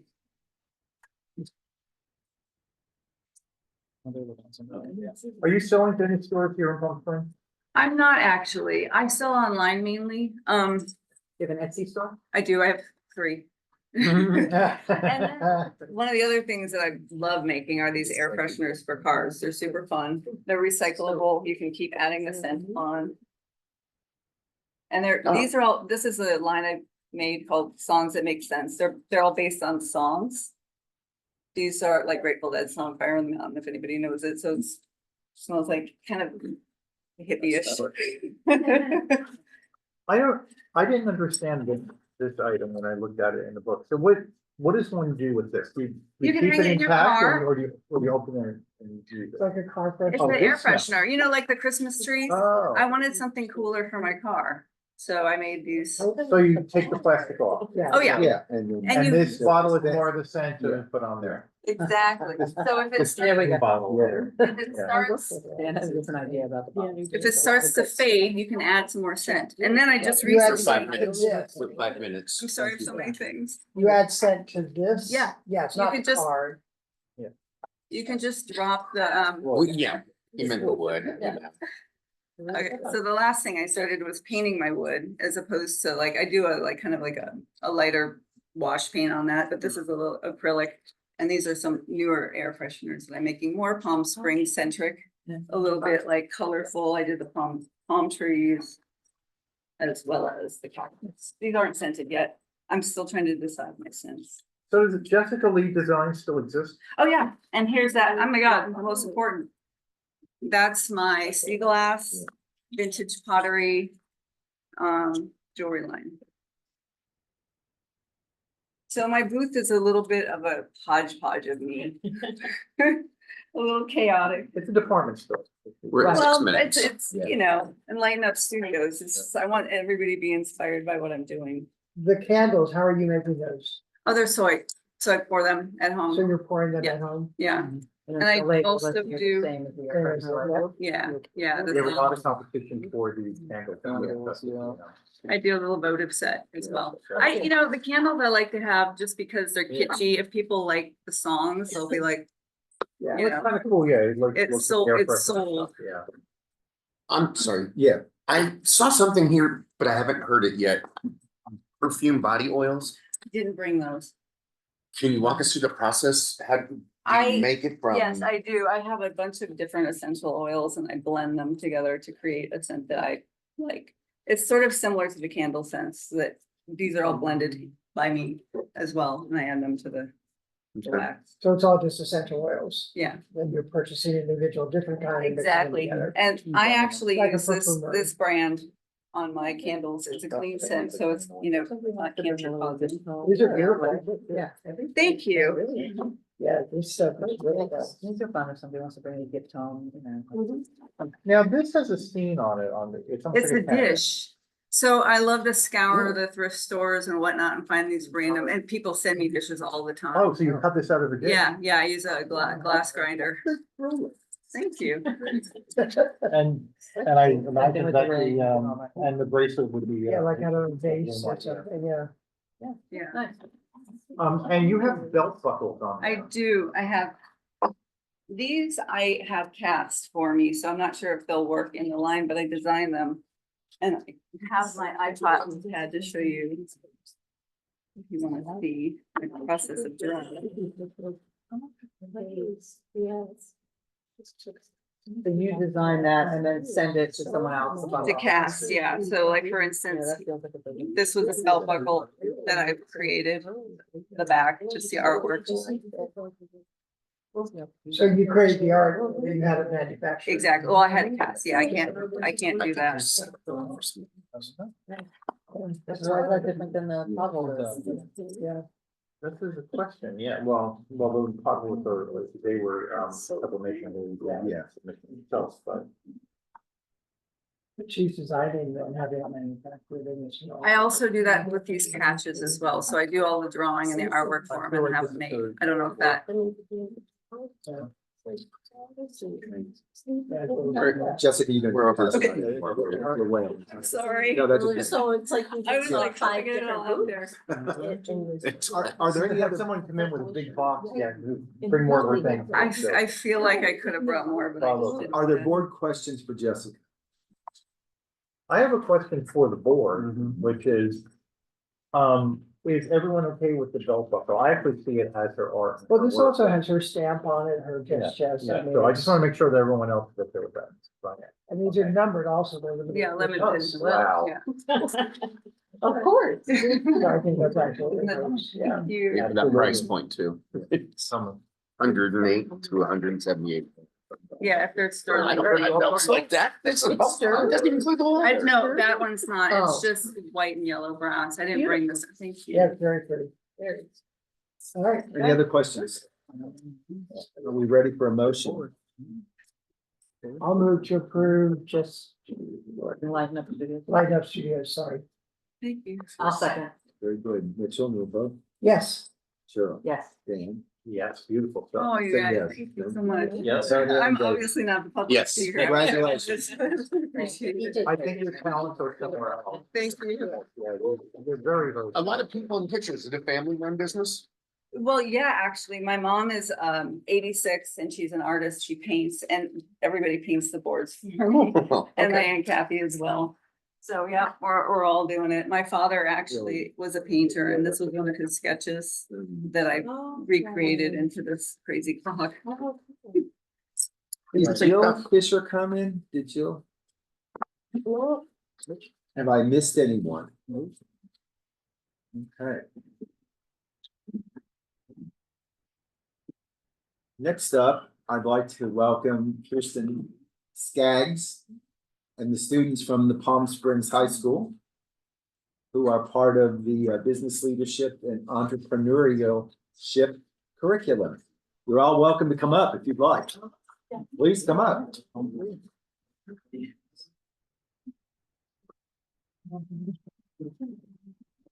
Thanks for having us back. It's really nice to be back. Thanks for coming back. Time flies. Excited. It does. It was just the beginning of summer when you were here last. There are some familiar faces here. We've already met Deshaun Clark, Nathaniel Ryan, and Hector Acosta. But I understand we have a new one, Christian Escamilla. Yeah. Hi, Christian, welcome. These four young men were originally part of the meeting we had back in April, or three of them were. We have a new one, Christian is new. And they're all now seniors. So we're gonna have to work them very hard because they'll soon be graduating and go on to bigger and better things. I'm gonna tell you that. Also here are seniors Luis Angel Solano and Lila Gutierrez. Almost. Almost. Almost. My name is Oz Sa. I'm sorry. Layla could not make it. I knew. Unfortunately. We had an We had a stand-in. So I, please forgive me. So like I said, in April 23, we met with Kristen and the students to discuss how we might collaboratively support the high school business leadership and entrepreneurship curriculum and give the students a real life learning project that would give them some leadership and entrepreneurial experience with a real life business operation like Villagefest. The win-win in this partnership was that Villagefest will benefit from the students' work in data collection and analysis and help us in our continuing improvement for the Villagefest experience. So before I say more, the board needs to approve this collaborative venture. So I'd like to defer to board member Adele to see if she'd like to make a motion. Yes, I would absolutely like to make a motion that we work and partner with the Palm Springs High School ABLE program to work with us on a research program of which there will be probably several phases, starting with a vendor survey in the coming weeks. Is there a second? I'll second that. So let us vote. Mitchell, Yes. Cheryl, Yes. Dan, Yes. I say yes. Antonio? Yes. And David? Yes. Very good. Congratulations. You're now official. And thank you. I'd like to deviate from the agenda for just a minute and move to subcommittee reports. We'll come back to the agenda in order. But we've got a special opportunity here for tonight for Luis and Pause. thank you. They want to make a presentation, a mock presentation, and their company is called LilyPad. So this is going to be an opportunity for them to come before the board and make a pitch to get us to approve their mock project for Villagefest. So as I said earlier, you have up to 5 minutes to speak to us, to convince us that we need to add you into Villagefest. And when you're ready, you can step up to the microphone and we're interested in hearing what you have to say. Where's all our support going? Thank you so much. And so, as you heard earlier, my name is Luis Angel. I'm Oz Sa. And so we are Lilypad. And so this business, this company dates back to 2 years ago, actually. So the original founders, which Oz was one of them, which was in around our freshman year, this business was actually taken to the CTE showcase in the Palm Springs Area Museum. And so now we have bring back this business. And so what we specialize in is candles. And so we hand make these candles. And so tonight I brought two scents that we offer for. And so I brought, this one is cedar wood vanilla. And so this is made out of 100% soy wax along with the fragrance. And then so they come in two different sizes. This is our 12-ounce one. And then they also come in this 9-ounce jars too. And then the other scent that we also brought today is the citrus and sage. And then the two other scents that we're also going to offer, although I don't have it with me today, it's eucalyptus and then lavender fields. And so I'm gonna bring these out right now. So if you guys want to yes. So this one is cedar wood vanilla. So in the candles, we use 100% soy wax, and we also use cotton wicks, so that it is eco-friendly. We pride ourselves on that eco-friendly part of our products. So for about at Villagefest, technically, since we are part of the high school, we are not allowed to sell products necessarily. So our plan is that we want to go to Villagefest to encourage for donations for the business academy, and we're gonna have kind of an incentive, if you donate $12, you get gifted a 9-ounce candle, and then $18, that's a 12-ounce candle. So we're using the candles as an incentive, kind of like a gift for people who donate to the Business Academy, rather than just selling it since we're not actually allowed to sell anything. And so since we know there is quite a large market in candles, what really sets us aside is that these are all handmade. Then they're made from high school students. And so you wouldn't really associate this type of work with high school students. And coming from us, that sets us aside too from like the other competition. And in such a growing economy, we want to take advantage of this marketplace. And so we would be coming to Villagefest either once or twice a month, depending on how well we do, since this business is also, we're starting up. And so most businesses, once they start up, is rather difficult. And so we want to test out and see how well we do. And as like far as we know, if we do very well, we want to keep on expanding our fragrances. Right now, these fragrances, the cedar wood vanilla, the citrus and sage, the eucalyptus, the lavender fields will be our 4 bases. And then as the holidays go, like let's say Halloween and then winter coming, we're gonna do like seasonal fragrances too, along with what we have. Like a pine for Christmas type thing. Yes. You all did a very nice job. Thank you. Thank you so I will have to tell you this. We cannot officially approve you to do that tonight because you're not officially on the agenda. We were under the impression that you wanted to make a mock presentation, which you have. Yeah. I think your project is worthy of consideration, but what I would have to say to you is you will have to go back through faith and get on the agenda to come back before us again to let us vote on officially doing what it is you're asking to do. Let me ask you a question. Yeah. Do they have to come back before us, or do they have to just submit it to Faith and Faith brings it up as a vote during the meeting? Jasmine, can you comment? Absolutely. So you can provide them with feedback, feedback in what's the term I'm looking for? Yes, whether if it was on the agenda, would you approve it? Kind of feedback. And then what we can do on a staff level is we can take the official application from them, some photos, so that we have a documented file, and then put it on your next agenda and you can review it and approve it without their presence, which we have done before.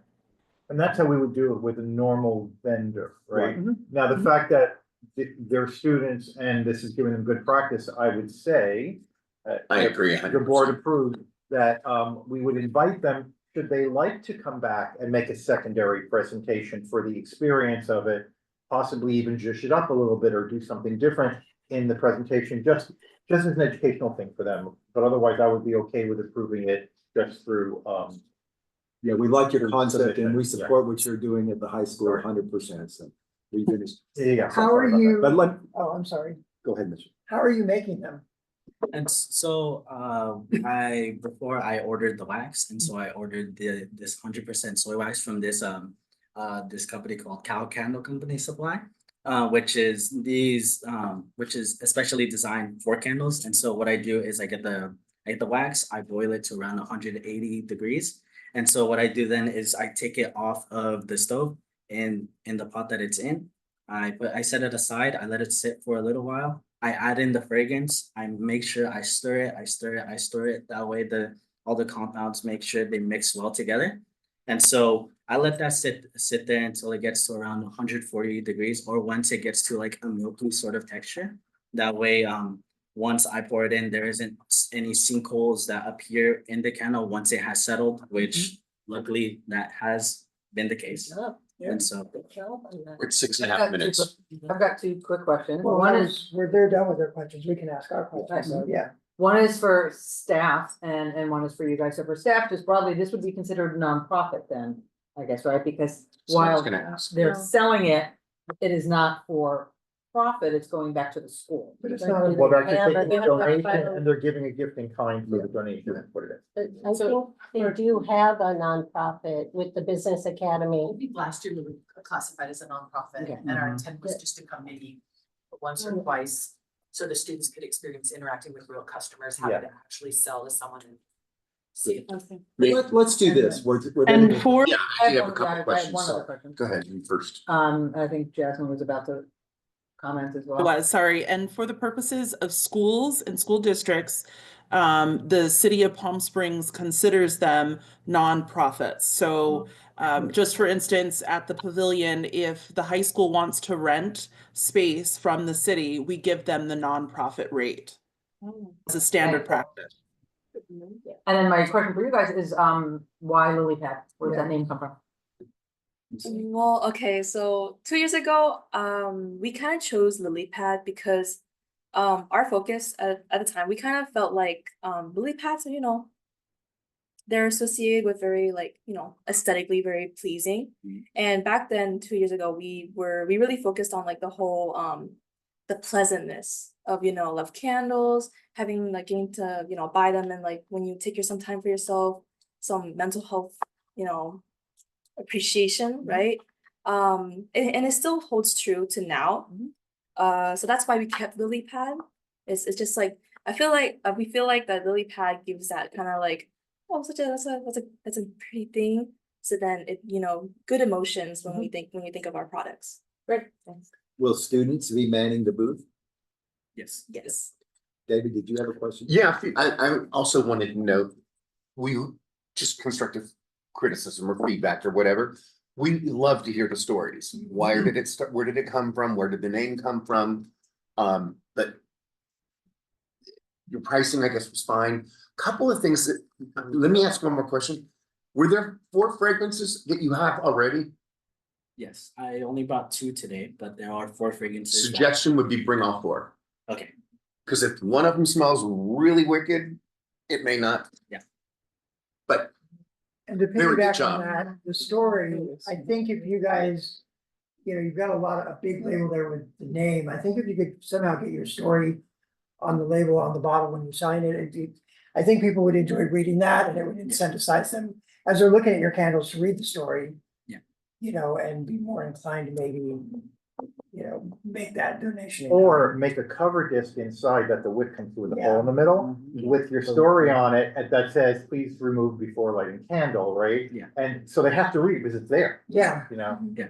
You're really gonna wanna promote what you're doing and why you're doing it, and it's the high school, and it's the ABLE program, and this is a donation for the work that you're doing, so please give that some thought, because I don't think most of the people in Palm Springs had any idea of the level of work that you're doing. And so please promote that, because I think, well, when we did a presentation before the city and said, we're working with the high school, and everybody was amazed that this is going on. So tell your story, because that's important. Here's what I would suggest is that we make a motion for conditional approval to add lily pad into Villagefest, and pending addition and with Faith and Jasmine and all the others to get the paperwork done and then move forward. How does that sound? Good. Can we have a motion? Jasmine, that's okay, right?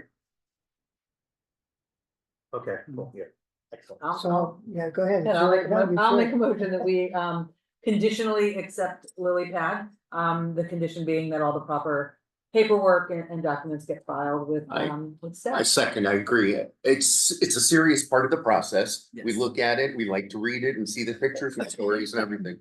So experience the whole thing. Go for it. Good luck. Thank you so much. So we have a motion and a second. Let us vote. Mitchell? Yes. Cheryl? Yes. Dan? Yes. I say yes. Antonio? Yes. David? Yes. Congratulations. Good job.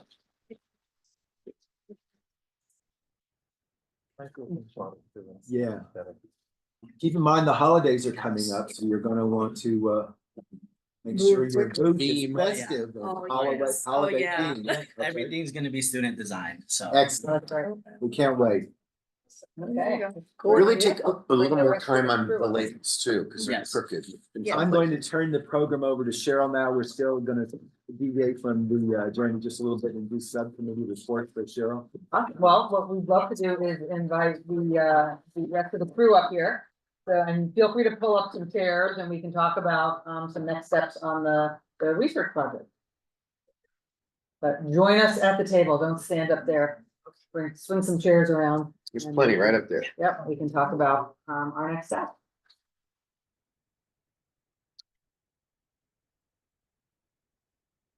So welcome back and welcome. And hope everybody had a great summer, which feels like a lifetime ago already, especially now that it's below 100 degrees outside. Yeah, true. Here's a chair here for you. We make. Got it? They got it. And so, yeah, I think, we are really excited to work with you guys and with all the other students. I know it's not just the 4 of you, that there's other students as well who'll be involved in this. And we were really impressed with the presentations that we did in the spring. We, just as you were off for the summer, so were we. And so we moved a little more slowly than we probably might have liked to, but we are ready to hit the ground running. And I think what we want to do tonight is make sure we understand, I guess, first of all, answer any questions that you have about any changes that we've made to the survey. I know that you reviewed some of those changes and have talked about it. So answer any questions you have, and then talk about sort of the process and what our next steps would be. How much of this would be executed directly by you guys, fielding the survey, doing the analysis, coming back and presenting to us, and a timeline for that, as well as touching on what we would see as the next steps beyond the vendor survey program to get into, and we had talked about this in the spring, to get into talking about also doing a survey among visitors, the actual guests who come to Villagefest, which is probably, and so I don't want to spend a lot of time on that today. I want to start to think about that. And that's probably a little more complex because it's not as easy to get to those people, right? We've got an email list of all of the vendors that we can shoot out to for the vendor project. Talking to attendees and potential attendees is a little more complicated to make sure we get a good sample. But yeah, so why don't we start out with any questions or comments or thoughts that you all have about the survey or any of the changes that we made to it, and then we can kind of talk about the process from there. I have one question. In a recent email, my teacher Scad showed me this. You gave us an update on it. There's this portion of the survey which has the questions. It mentions something about changing it from 4 options to 5 options, and I saw there were 6 options. One that says neutral and no comment, which me and I showed it to Christian as well. We're really confused about the difference between 2 of them because that seems very redundant on the options of the survey questions. That's great feedback, actually, and probably so where I was trying to get was a 5-point, what in research terms, right, would be a 5-point scale, so that you get a little more differentiation. So if you put the no comments aside, from like, I really like this to I really don't like it. And so the word neutral, I think, is what you're reacting to more. So maybe we need to change the word or the words, very satisfied, neutral maybe is a confusing word. So it's really good feedback to get. No comment was also supposed to be if somebody didn't want to answer that question. So that's what it was trying to get at. So if you have a recommendation for better words than any of these, and the idea of 5 points, and I think I asked you that question when you first came in, is just to get more differentiation in the data when it comes back. Because otherwise, a lot of what can happen when you've only got 4 is you end up with very equal, like 1 and 2 or 3 and 4. And you don't get, so the odd number, right, makes it, so a lot of surveys are done with either a 5-point scale or a 7-point scale. And then the no comment was just intended to be like an NA or I don't want to answer or something like that. So I would love whatever language you think is better. Because, this might be too, this language clearly doesn't work well enough. Does that make sense? Yeah, going on with that topic, in question 9 of the sales and business opportunities, there's one of the questions you asked here, diversity of customers and their buying preferences. What does that mean exactly? Because looking at it and with this 6-point scale, it seems very confusing, like needs improvement. Does that mean like there needs to be an improvement of the more diverse customers and their buying preferences? Because the 6-point doesn't really work with that type of question. Are you saying because it's a compound Yeah. situation? So the the compounded should be Separate them out, you separated. think? Yeah. Yeah, I mean, I think that's fine. So I would suggest that, yeah, go in and make that, because you guys have I was Yes, working from your We can document. revise it. So yeah, go in and make those Yeah. comments directly in there and, make the changes. I actually think I think you were the ones who wrote We probably did. diversity of customers and Yeah. their buying preferences. So I don't know who the original author of that was, and what they were exactly trying to get at. It was us. Okay, Yeah. so yeah, go ahead and make whatever revision you think makes sense, and I think you're right, actually, it is definitely more of a, they're different things. And, Diversity doesn't really work with the sales question, does it? yeah, maybe diversity, I don't know what the author was trying to get at with this. I tried to not make too many changes to some of the things that were not written by us, because I thought there was an intent maybe underneath some of the questions that, I wasn't necessarily clear about. And maybe it's more of the variety of types of customers that we're trying to get to here, as opposed to diversity could be read as more about, right, like ethnic diversity and that kind of thing. And maybe it's more about a variety of different kinds of customers that we're trying to get to here. And then I'm not quite sure about buying preferences. So yeah, take a look and, just. We'll go back to that one. Yeah, make one more, and again, no comment is not really intended to be a sixth answer. On all of these, no comment was just intended to be a place where if somebody didn't want to answer. Yeah, it's a way out. anything, Exactly. Yeah. Because in case you make it where it's mandatory to answer every question. Yeah. They have to have a way to not be able to answer. That's one. But Totally as far as the neutral goes, I've seen where it's like, very positive, neither positive or negative, Right. negative, very negative. Yeah. Or, very satisfied, like that kind of, so that's the spirit of it, but Yeah. you guys probably come up with the wording for that. Yeah, please. And something that's a lot more, just like user friendly. Yeah. I sometimes Generation A, remember that. And they speak a different language than many of us. Well, and and I'm used to writing things. So my background was in market research and creating market research studies for big companies. And so I'm used to writing things in a very corporate Yeah. kind of way. And so sometimes removing myself from that very corporate thing is hard to do. Do you know you have your own generation named after? It's not true. I mean, No, it's true. I don't believe me. I'm reminded every day. About they're different. neutral and the other. The no comment. No comment, because they are actually different, but it wasn't that clear to me either. till Yeah, and that's why the you feedback is explained it, incredibly yeah. important. They are actually two separate answers. Yeah. Yeah, and again, keep in mind that we did keep a lot of, most of what you had put in here. So if there's anything that as you're looking through it again and you say, well, it doesn't make sense now or whatever it is. My feeling in going through it was, it can't hurt to have things in there. You don't want to make it too long that people don't finish it. Right. But it also can't hurt to have things in there because you never know what you might get out of it. I have two questions for you guys about this. One is, do you know, we got into this discussion as a board, I think the last time we talked about this, or maybe it was just you and I talking about it, but it was the two of us. It was about how we can easily analyze what are the open-ended responses, right? The ones where we just let people type. Are you aware of like a simple way? Let's say we get 100 responses back to this. Is it something that you're familiar with, like how to run it through an AI tool that would summarize? That's exactly what we're going to do. Right. Yeah, and we'll see if we can draw logical, Right. sensible conclusions. I will tell you again, as somebody who's been a professional researcher for many, many years, the biggest challenge in conducting big research studies was always how to analyze these open-ended questions. And so AI is like a godsend for that. Yeah. Because now you can put it in there and suddenly get these responses back. So we would avoid, over the years, those kinds of questions because it was very subjective or just very hard to manually, analyze all of that data. So that was one of my questions, and now I forgot what I said. You guys have other questions? Was it about the calendar when we?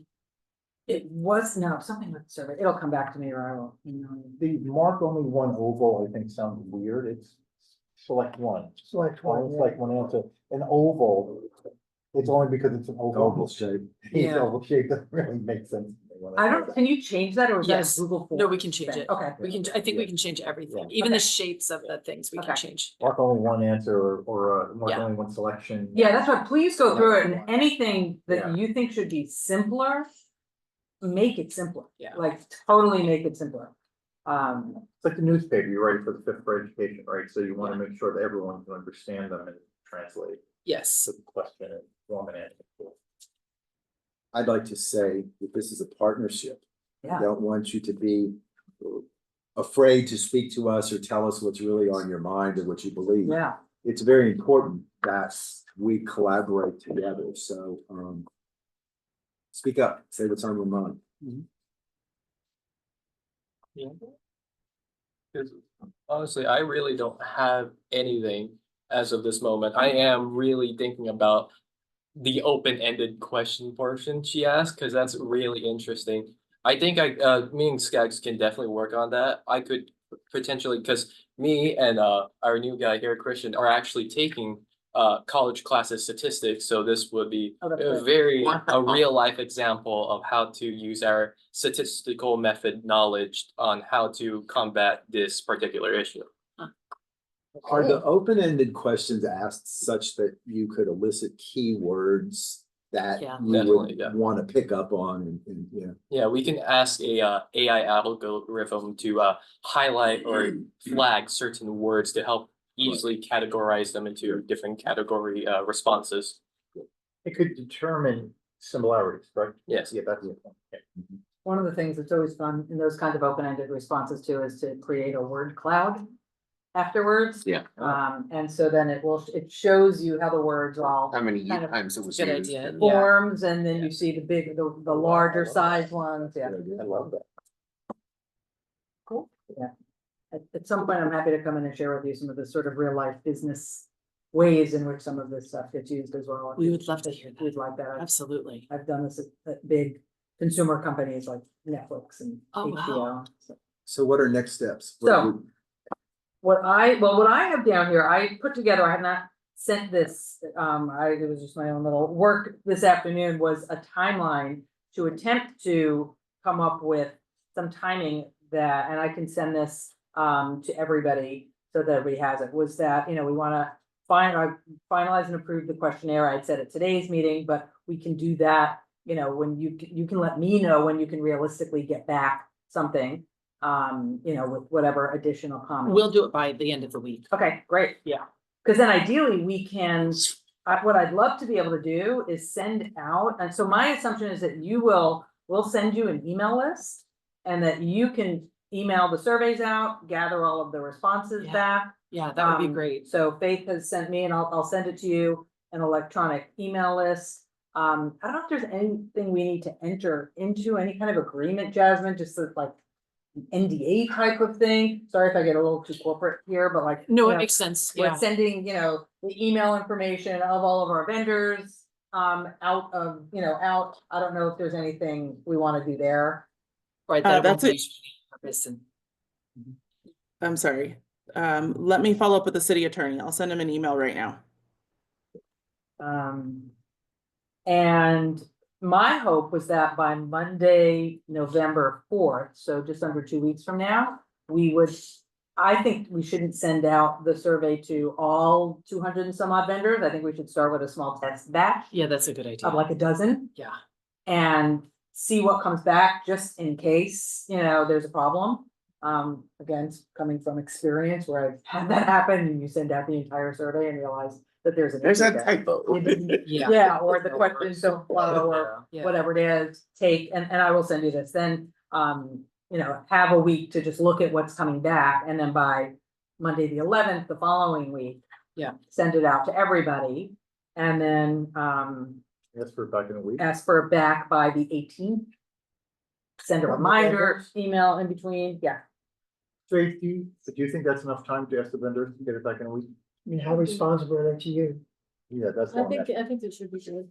Cool. That's- If we give too much time, it'll never get. That's what I said. Yeah. Would it be possible to do some kind of like a contest out of it if you, I don't know, if you return and we pick a name out of a hat and you get a cookie or something, I don't know. I mean, just, I'll let you guys We think. can brainstorm some incentives.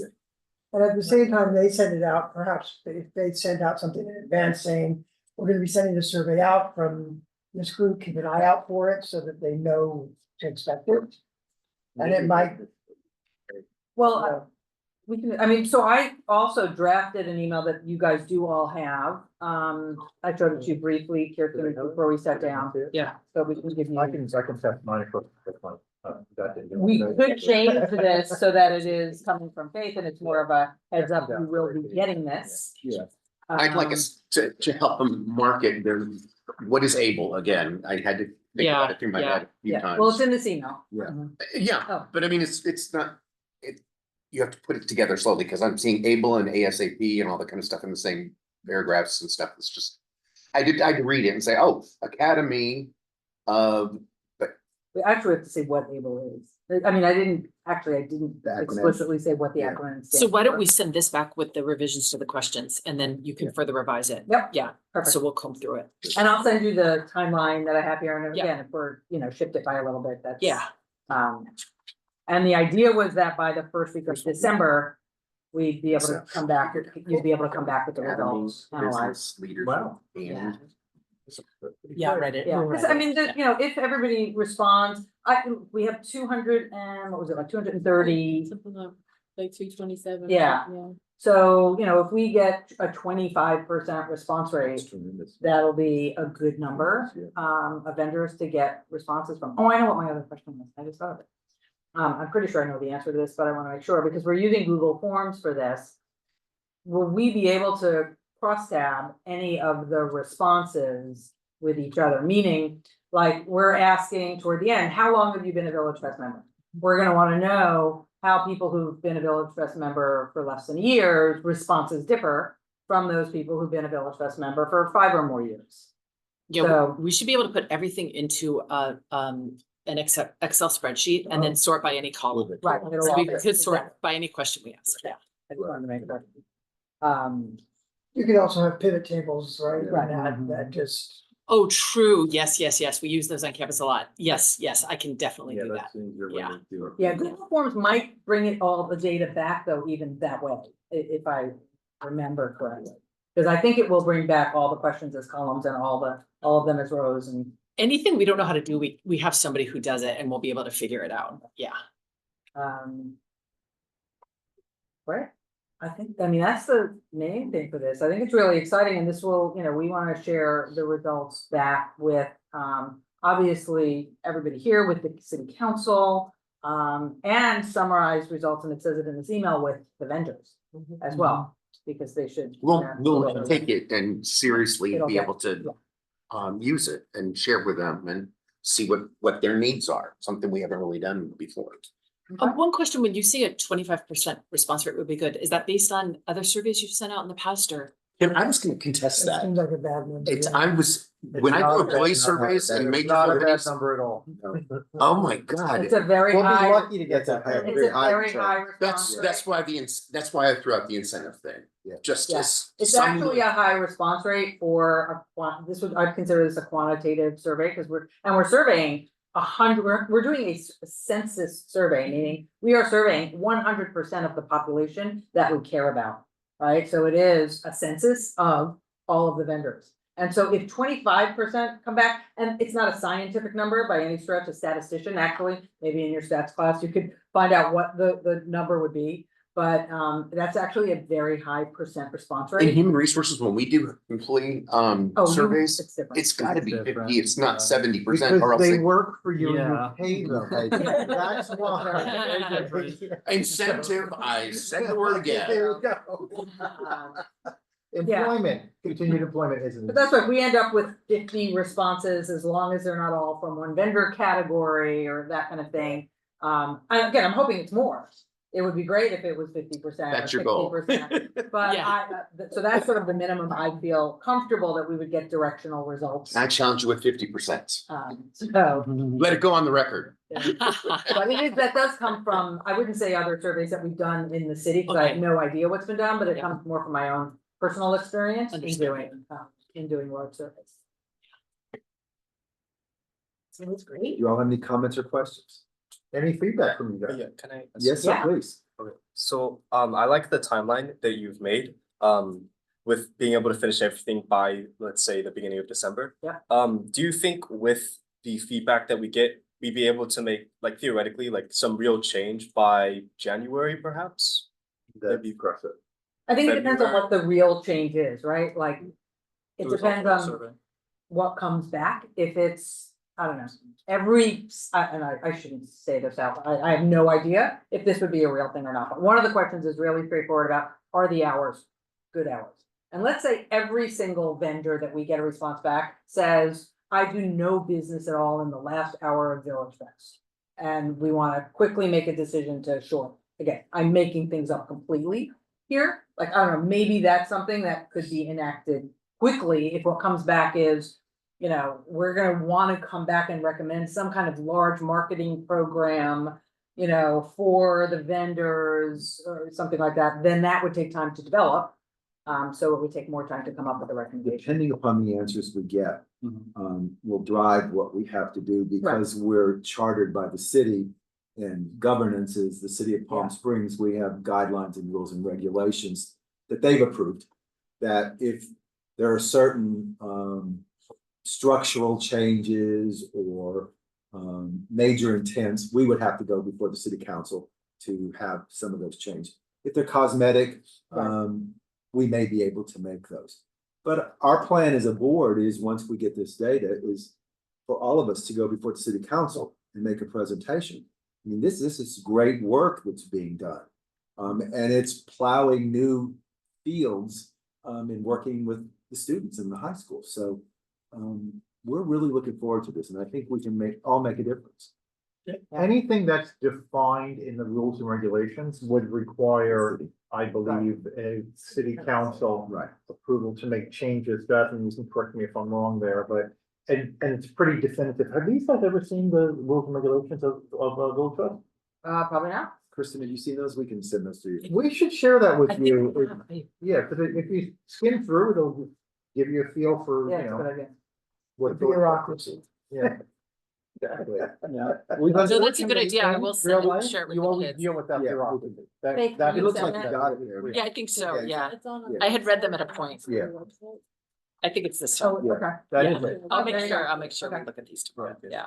And it's not gonna be like a one and done thing, right? There's probably gonna be a series of I was gonna recommendations say, there could be a whole that come out different of it, response. so it'll Yeah. be sort of an ongoing. And some might be goals for what we do for the summer. Exactly, the summer versus the peak season right now will have a very different outcome, I would imagine.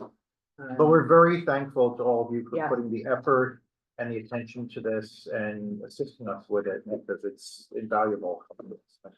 Well, and just know how much we appreciate it, because to get a real experience with real business people is exactly what makes the whole experience, I think, of being in the Nothing academy better than a mutual worthwhile. love affair, huh? Yeah. And this is a product that you're all familiar with, right? I mean, Yeah. Village Fest is something Yes. that I'm assuming Yeah. you've all, you know, if you grew up here, you've all grown up with, it's, you know, it's something you can relate to versus some obscure, you know, business thing. And you're helping shape the success and the future of it, so it's good. And I said the last time we met, and I'll say it again to you because it's not really part of the survey, but the one thing that Village Fest misses is your age group. Would there be something that Why would is attract that? What would people? attract you to Village Fest or people your age? I mean, that's the next generation that we're missing. So keep that in the back of your mind too. That's a major. Are we doing this in two phases? One is gonna be the vendors and then one is Yeah. gonna That's be where I was the just gonna Village go. Fest goers, Yes. right? So And how that's was where that that part comes Well, from. and if you would like to hear something funny, we have two businesses in our senior class. One is Lilypad, the other one is called Mind for Marketing, and their specialty is how to appeal to high school students. Oh, wow. That's their service. That's awesome. So maybe they'll have to come talk to you as That well. love that. We'd love that. And it would be great if we could think about the next phase of this. We don't feel like we can write a survey until we even get these results back. Yeah. Some ideas we may want to test among, but if, I don't know if it'll be the same group of students, a different group. It might take a little longer, so you may need more juniors involved, you know, if we think some of the consumer side of it might go into next year, but I would love to start thinking about that. So like I said, the methodology there is going to be more complicated, because it's not gonna be as simple as, let's send an email to 232 people that we've identified. Right. But how do we get people to actually complete this survey who are coming to Village Fest, people who don't come to Village Fest, right, to get a broad representative sample. And as you heard at the beginning of the meeting, that Joy brought up, actually, if you belong to the, which of the Facebook groups is it that Matt runs? I love downtown. Palm Springs. Yeah. I love downtown Palm Springs, yes. So if you Check it go, out. if you go onto the I Love Downtown Palm Springs Facebook page, which is run by Matt Robinson, just over the last several days, Oh, yeah. he took it upon himself Yeah. to start putting some questions about Village Fest. He does the question of the day. Yeah. One of them, yeah. Interesting. And they're more, consumer facing. They're actually things that we've already thought we would want in the consumer survey. From a research perspective, it's very biased because it's obviously people who are going to Facebook, which I would bet none of you really ever do. Just knowing what I know. Is Facebook out? Like are we old because we do Facebook? I've never used it personally. So, yeah. It's Instagram TikTok. and TikTok, yeah. Right. Well, I've never used Snap, it. maybe TikTok, Okay, Snap, then. like it's it's getting people who are locals, people who belong Over. to Matt's Facebook group. Way over 40. People who are, I'd say 50 plus. Old and So- bored. So anyway. And but- complain about everything. Totally not. So it is definitely very biased, but that said, there's some good, information coming from there, but we would like to. We don't wanna wait until this is completely done to start thinking about the consumer side. We won't wanna field the consumer survey until this is done, but we should, in conjunction, we should be working on these simultaneously. And so would it go outside of the normal people, our regular frequent guests? Ideally. We also want to get the group of people that don't come. They say, I had worst experience there and I will never go back because of. Right, or I don't know about. How So do you wanna get get, those people to survey? well, that's why. I don't know, Let's that's- not solve for that now, but that's why I'm putting that out there, that methodologically, Yes. that's the first thing we have to solve for. Who do we wanna talk to and how are we gonna get to them? Then, we can figure out all the different things we wanna ask. but Yeah, how do we The expand? the reach? methodology is more Yeah, expand complex. the reach. Like Kirsten, did you all have a hard stop time wise? Oh, I have to get them back by 8, Okay. so we're still in the window. Yeah, thank you. Okay. Any other We'll be here questions? till 10. Comments? Do they get overtime after 8? Is that? Time and a half, and then double time after 12 hours. I did pay them with Panera though. so- I say you get extra credit. Tell them You you know, get extra anything credit. I do for them, they're so appreciative. They always thank me. It's just remarkable. It's really gratifying. You Yeah. may not be Is thanking this us the if this group is that over. Rod used to run? I don't recognize that name unless she's like a decade prior, Ooh, because I don't know the name Rod. joy. Oh, joy. You're showing a great reach and I was teaching 10 years ago, so. Her on that when my daughter was in high school. It's her graduation. Her daughter's retired now. You great grandma, Joy? Great. Okay, I do have a question, He was talking if I about can Paris, reel it yeah. back in, I do have one question I just wanna quickly come back to for Faith, which is, do you think that we should send a pre-email from you that says you're going to be getting this? Or are there so many other emails already going out that we No, should I don't just? send very many emails. Okay, Would that So do be you- helpful, do you think, to do that? Yeah. I Well, don't think Faith it is would who they hurt. know. I know. Right. They don't know I us. know. They know us when we go to their booth, and go, hi, I'm on the Villagefest board, where's your permit, But other than that, they don't really know us. They're not gonna know these guys up front, so I think it's very important. And they're not gonna know the email that the survey could is just- coming from, so Yeah. we should share that That's a good email. point. That you'll be getting a survey from this, whatever email address you're gonna use. Yeah, That's a good absolutely. point. Otherwise, Okay. people think it's spam or, Yeah. junk, because they don't recognize it, so you want it opened. I don't answer surveys. okay. Anything else? Thank you, Palm Springs High School. Can I add Yeah, one pl- final oh, thing? please, yeah. Yeah, sorry. As we are seniors, this is our last year. And with that being, we would like to make as much positive change as we can. But we do know we can't make it all done in 1 year. So we are also going to work with the juniors of our class and teach them all about this and have them take it up. Some this year and also starting next year, they're fully involved. And then they will teach their juniors and the cycle will continue to make as much change as we can. That's called success. I did my college internship that same way. I was coached by a senior, I was a junior, then I took over her job, then I took over the training part. It's great. Yeah. Very well thought out. There's an old saying, a journey of 1,000 miles starts with one step. So we just have to take that one step and move forward. We'll win. Beautiful. Thanks. Thanks, everybody. Yeah, thank you very much. Thanks, you guys. Thanks. And lady. You're welcome to stay, but you're welcome to go too. Okay, so Jasmine, you're gonna find out from the city attorney if there's any sort of NDA that needs, or something before Probably we send something them the protecting email. everybody. Yeah, something, yeah. Like, Yes, I is there- sent him an email already. A list of all the Village Fest email, I just want. Oh. But that's not- not public. That's not. Yes. Listen, we have some of them who don't want to be on the website because of privacy. Yeah, I just wanna be- So we have you're to be right. careful with Yeah. that. Well, and you know I what, don't know if you remember that. when I send the revisions, I'll also send the things that we will put into practice to make sure everything's confidential, it'll all be BCC, so nobody will see anybody else's address. Right, right. Oh, that's So I'll list those things, yeah. Right. Okay, thank you very much. Awesome, thanks, everybody. Outside of. All right, let's go back to the agenda, please, everybody. Thank you, Good Joe, job. and thank you, Palm Springs High School. Homecoming parade Jasmine? tomorrow. Is there anything on sustainability? There are no updates on sustainability. How about sidewalk vendors? No updates there either. I'll find out. We do have something going before council, but it got pushed back. Let me find out the updated date. And then I'll get that information to the board. Anybody having to add on Palm Springs holidays? We're waiting, Faith. So I have a slideshow to share with you all. Yay. Our coworker Crystal made this beautiful slideshow and showed me how to use it. So I have to share the screen here. But I'd also like to add that while Crystal did create the slideshow, both she and Crystal and Faith have been working on confirming each day in the month of December what activities we were going to put in place for our holidays with Palm Springs at Villagefest program. So the presentation will outline each day what activities are going to take place. This information will go to the Palm Springs Tourism.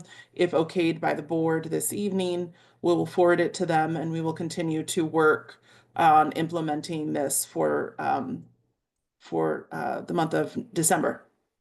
Right. Take it away.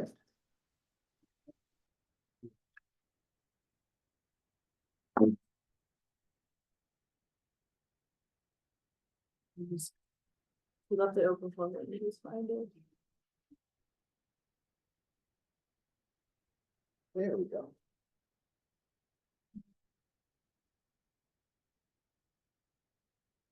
Move Jasmine over. Figure there we go. Right in the middle of things. Put Jasmine over there. Nobody puts baby in the corner. Just minimize her. So our goal is to drive tourism and remind locals of our unique holiday gifts available at Villagefest.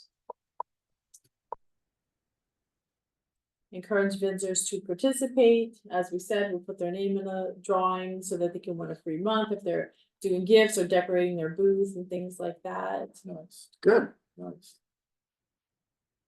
Family tourism doesn't leave anyone out, does it? Just a thought. It shouldn't, no. Okay, cool. All right. And here's just some examples. We have, gift sets, how they could decorate their booth and things of that nature. The Christmas labels, maybe some Christmas scents and things of that nature with candles and so on.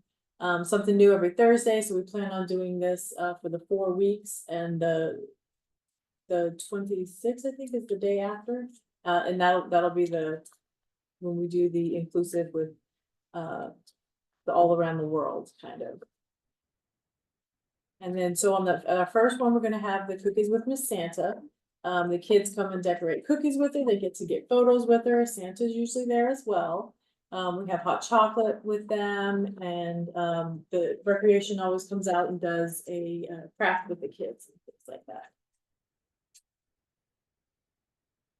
And then we would like to also, on that same date, is have the low riders, and they can decorate their vehicles and maybe hand out candy canes, just like a little interactive fun, kind of all around on the corner there, because they'll be close to where. Not while they're driving.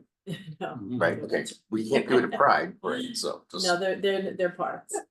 And then we want to have the showmobile on the 12th, and we'll have like some sort of holiday-ish band that would come along and, also on that date, we plan on having Jasmine again. We plan on having, the stormtroopers. I've been talking with the Oh, nice. 501st Legion, and so they should be coming out, they're excited about it. I'm not sure exactly how many, they usually kind of get to me at the last minute, but yeah, so we'll have some characters, coming out as well. Is she with the band? She's adorable.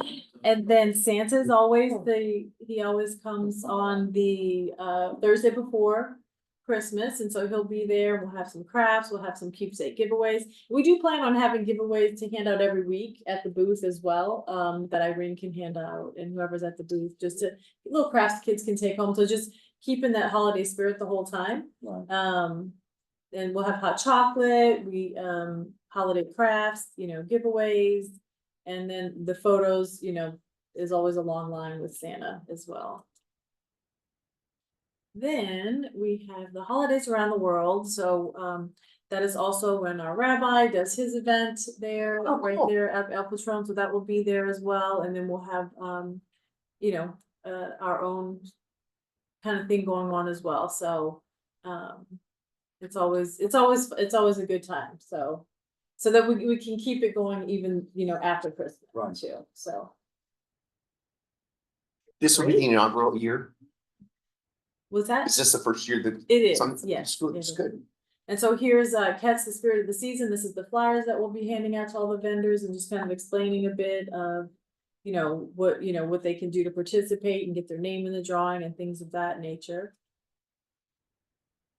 We'll hand those out. Crystal did a great job designing that as well. And so here's and then here's a lot of our other flyers that we have going on with Cookies with Miss Claus flyer. And then the one with the tree and the bulbs, that's our holiday events throughout the season right now with, the Veterans Day and Festival of Lights and all that. So we have those flyers. And here is where we plan on advertising, online promotion, the Palm Springs website, visit Palm Springs website, and the Nextdoor app, and these different ways. If you guys have any other suggestions as to where we can advertise, that'd be great. If you have any other connections or anything like that, and that's what we have. Do you have a budget for advertising? Or is that all? It's Jasmine, yes, she said yes. Yeah, but it's not a lot. No, I know, but my main question is some of that is actually paid advertising. The coin purse. I want to thank staff for doing a brilliant job. Does Mrs. Claus go by Mrs. still, or is I know, there? I was thinking. I just wanted to say, I don't see that too much. I just wondered. I think she's old fashioned, yes, she does. Yeah, Okay. married to Santa. I don't know, maybe they have a different, maybe she kept her, She calls maybe she kept her maiden name. No, she calls herself Miss Claus. She does. Okay. Oh, she does. Oh, yeah. Okay. Yeah. So are these flyers ready for like online distribution? Not yet, but we will get that to you. Oh. We'll have to get it back to that vendor. Yeah, no, but we'll get you a flyer so that we can have that on the Instagram as well. I can send it to Antonio as well. Yeah. Well, congratulations. Great, Good job. excellent job, thank you, I'm Yeah. excited. Oh, good. Yes. If you guys have any suggestions, you're welcome to email them. And just let me know. You guys should come out every Thursday and see what we have to offer. Be there. Yeah. Be there. It'll be So fun. the next big event is Halloween. Yes, coming which up, is, so yes. yeah. So Halloween is next not this Thursday, the following Thursday, it's on. Thursday. Oh, 31st, it's on. So, Who's all planning to be there? I think. yeah, we'd love to, okay, awesome. I'll be there. So yeah, great, so yeah, we can have some judges and we'll have you at the information booth. Unless I have to work, I don't know. We did make 750 bags, so there's a lot of bags to go. I think we're gonna be a little busy. Let's move on so everybody can get out of here. Any new business? Just one. You asked us to keep our eyes open for art festivals, and I guess it's probably already on the list, but La Quinta Art Festival is February 27th through March 2nd. So it's a Thursday, Friday, Saturday, and Sunday. I'd volunteer to go if anybody else wants to go, maybe on a Friday. Just something to do. When does it get tickets for that or no? February Or- 20th, yeah, it's, I think it's $10. Jasmine has them? I think Jasmine can get your tickets, Jeff. You can get tickets for it? Yes. Jasmine? Yes. Oh, she's got the I'm raising power. my hand. Yeah, maybe we could go as pairs or a Yeah. group or whatever. But It's a just wanted great to put art it on the festival. calendar. I've never been to it. It's really. I have heard, I want Yeah, to it's pretty go. high I end. live out, I work out there, so. It is. Joy, what have you have for us this evening? I do just have one other comment, other than what I said earlier. And that was that there was a time when there were tables for food vendors that Palm Springs provided. Because, and I don't know exactly what the rules are now. I believe that it's that food vendors bring one table with 6 chairs. Yeah, they're supposed to have seating. But one of the things that came up online was that people that are purchasing at different food vendors can't sit together because people don't let them. So it's just because the food vendors don't let people with other food at their tables. It's just another thought, just to bring it up because it got brought up. So They should be. I don't know what, there I'll used pass- to be tables that the city brought. I don't know if the city still has them We or. reviewed this a couple of years ago and we talked about trying to get funding for it, but what came out of it was reinforcing the rule to all of the vendors that they have to have a table. But some of them bring like really crappy old stuff. Yes, and they only allow people that have purchased food at Yeah. their booth Right. there, so if people want to. Yes, so you that should not be, so I can send Yeah. out a flyer this week and let them know that, make sure that they have their table and 6 chairs and that, In good it is for condition. all, and it's even for people if they just wanna sit down. Right, if the older people walk in, they wanna sit down and take. But a if walk, we're making them bring them, it belongs to them, it's meant for their I- customers. No, because I mean, it's a food court, so everyone kind of goes and gets. But that's food all- Communal. That's what's Yeah. happening. Yes, so Yeah, I it's think it's the supposed to bar- be for everyone, it's supposed to be universal, so I can send a flyer around. this I week. always wind up sitting on the curb when I get food there. There's Oh, never yeah. anywhere to That's- sit. And yeah. that's why I don't go there to eat. I mean, Joy's reacting to some of the comments that were on Matt Robinson's thing, and it's the same thing, like Urban and I will go, we'll walk around, and then there's nowhere that you can really sit. And I think, frankly, it will probably come out of the results of both this survey I and the agree. consumer survey, which is to actually have a more well-defined kind of Seating area. seating areas where people can go and sit, whether we open something up in the park or we create a different space. Yeah, I think it should be not in between all the booths. I think it should be its own seating area, like in a food court. You go to the Right. stands and then you bring it to the community tables. Right, and like This nice, generation won't know what a food court is, remember. but like nice tables, I don't think of like them all. nicer No. tables than all the different like weird things that the individual vendors have. Yeah, I think that was coming out loud and Valid. clear, and it is Yeah. very valid, and I think it would really help the food vendors broadly if there was a section that was like. Right, and I do feel like we are running out of room in the food court for tables. Yeah. But how about on the other side, That's in front of where the Hyatt. Hyatt is? Yeah, that's the 'cause only. There's You no only- booths You only there. have to observe, it's the most popular area. Yeah. At farmers markets, at Villagefest, and Mhm. we need to accommodate more people. I mean, Yeah. Expand the It- food court. I think it will come out in the survey. I Yeah. agree with you. Yeah, A That general was all I reminder had. would be a great idea. Yes. Thank you. All right. I mean, there was one other thing, I don't know if Jasmine wants to address it about last week. Oh, no, Yeah, we're gonna So leave, there was something that happened, please have everything under control. we're gonna leave Say that to the city to handle that, so we'll Yeah, not bring that. that's a law enforcement. Thank you for bringing it to our attention. Yeah. Thought it was important that we got the email, just in case we were caught off guard. Thank you. Cheryl, you did a brilliant job tonight. Very Thank you. good. Subcommittee reports for leading us in this effort. Anybody else have any subcommittee reports? Joy, I you just and got back. Antonio, I have nothing, I just got back. no. yeah, congratulations. Yeah, it's you. He's been playing with that ring the whole time. Not used to it. On your ankle. Let me take it off of the meeting. that's your permanent jewelry. Yeah, right? That's what you were doing on the call, you were trying to get it off. Exactly. Yeah, that's right. So just Facebook and Instagram and all that. It's going good, everything's going good with it, so, Yeah. It's easy. people like it, yeah. Staff reports, Jasmine, Faith, anything? I do have one. I did speak with Greg and Dan this weekend about the incident that occurred at the late hours of Village Fest. What I said was that I don't want the board to get into the business of policing.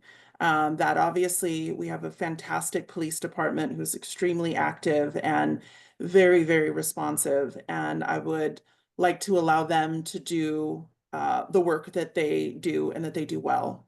I do want to make sure that the board is aware. I do appreciate the acknowledgement that I got the email out as soon as possible, but also with the idea that nobody is kind of caught off guard by the information that they may read in the paper and that they are unaware. So it wasn't a lot of information, but it was something so that you didn't get caught off guard. We did meet with the police department. I met with them on Friday and talked about not necessarily the incident in general, more preventative measures moving forward in regards to Village Fest, but also in regards to, you know, all the events that we have coming into downtown Palm Springs in the coming months. So I would like to just briefly report some of that information so that you all are aware that obviously our pretty terrific police department is on the ball in terms of how do we keep all of the many visitors and our residents safe when they come out to Village Fest, as well as to all of our other special events. So what we've come up with thus far is kind of like a multiple strategy option. So we've got some short-term options that we plan on putting in place. Some of them will go in place starting this Thursday. One of them is adding some additional light to the area located that's known as the Graffiti Park, which apparently is very dark and has tend to be a gathering for young people, and not young people who want to have a good time, but maybe cause a little disruption. So starting this Thursday, we will have light towers that will be placed in that area to light up the area so it's less appealing for young people to gather. Our foot patrol will be increased, and normally we have 2 bike officers that are designated for downtown, but when we have Village Fest going on, because we already have officers and a sergeant designated to monitor Village Fest alone, they tend to go kind of on the outskirts of Village Fest. They will continue the outskirts, but they will also be a little bit more vigilant in Village Fest and also extremely visible.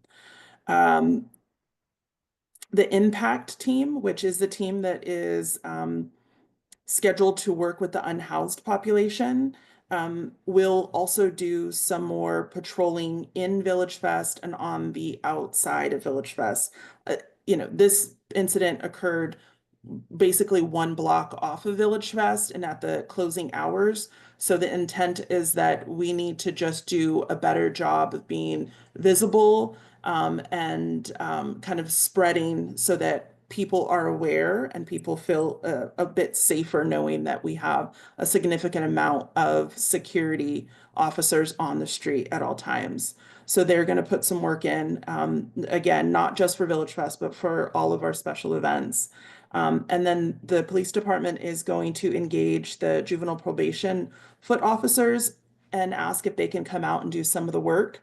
It's unfortunate, but the situation is believed to have been young people who are already been in trouble. So their hope is that having juvenile probation will kind of prevent those types of gatherings of young people at Village Fest. A midterm strategy is to discuss with Grit about that lot and what we can either do in terms of activating it so it is purposeful, or if we should ask them to fence it off so that we don't have young people gathering in that area. So that is a discussion that they're going to have with a Grit development moving forward. And a long-term strategy is a discussion regarding a curfew for young people and what that would look like if we implemented a curfew for those under the age of 18 without a parent or guardian with them at Village Fest. So I just wanted to report so that you all knew that our police department is working very hard to, you know, ensure that our spaces and our events are safe and nobody is, you know, trying to turn a blind eye to the situation. And they're putting in a ton of preventative measures moving forward. If I can piggyback on that, on the curfew thing, when I lived in Austin and we had, the music festivals on 4th Street, the concrete festival stuff. The city put in a curfew for kids, and the way it worked to make it more impactful was the first time the child was picked up, they were taken back to their parents' home, and the parent was given a ticket for a fine, $50, $100. The second offense, it was a $500 fine, and the third time the parent was taken in to custody. So it was a pretty. I don't know if we get away with that here, but. Well, I don't know, because it was, you're responsible for your kids. Of course. So, For sure. You get How many that. parents though have 2 and 3 jobs and? Well, but There has been a curfew at Villagefest previously, many years ago. I do think though that you have some really good positive things going on for young people, like the break dancers over there, that I wouldn't want to see that get disrupted, because they're such a positive group, and I love to see, they're really nice and they work together really good. But the curfew thing has happened before under similar circumstances in the past. And, it might have to be Do the you way to recall what it go. was? What were the I'd terms rather of? not say right now. Oh, okay. No, not the incident, Oh. but the terms of the curfew. It was under I thought that was the curfew in Yeah. Palm Springs, under 18, that there was a curfew, but apparently there isn't What's the hour? anymore. At what time? That's what the terms were. I think it was like 9 o'clock. It could have even been, it was a long time ago, but I'll look and see. No, that's okay. I wanna thank Jasmine for the update. It makes me feel good that the city is really stepped up and being proactive in addressing these issues. And, I mean, there really, since I've been involved, haven't been any issues at Villagefest. And this really wasn't a Villagefest issue, but the city is addressing this and taking the safety of everybody in the city.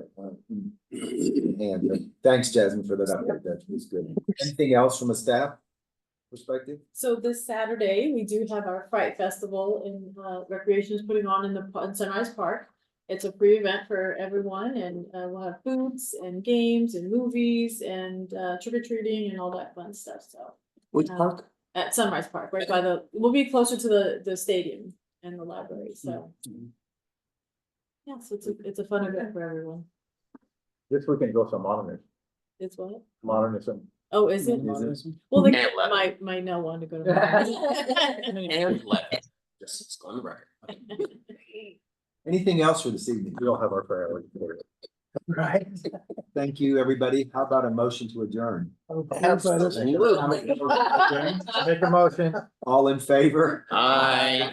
Thank you, everybody. Good meeting. Is anyone interested in volunteering from 9 to 1 on Saturday at the regular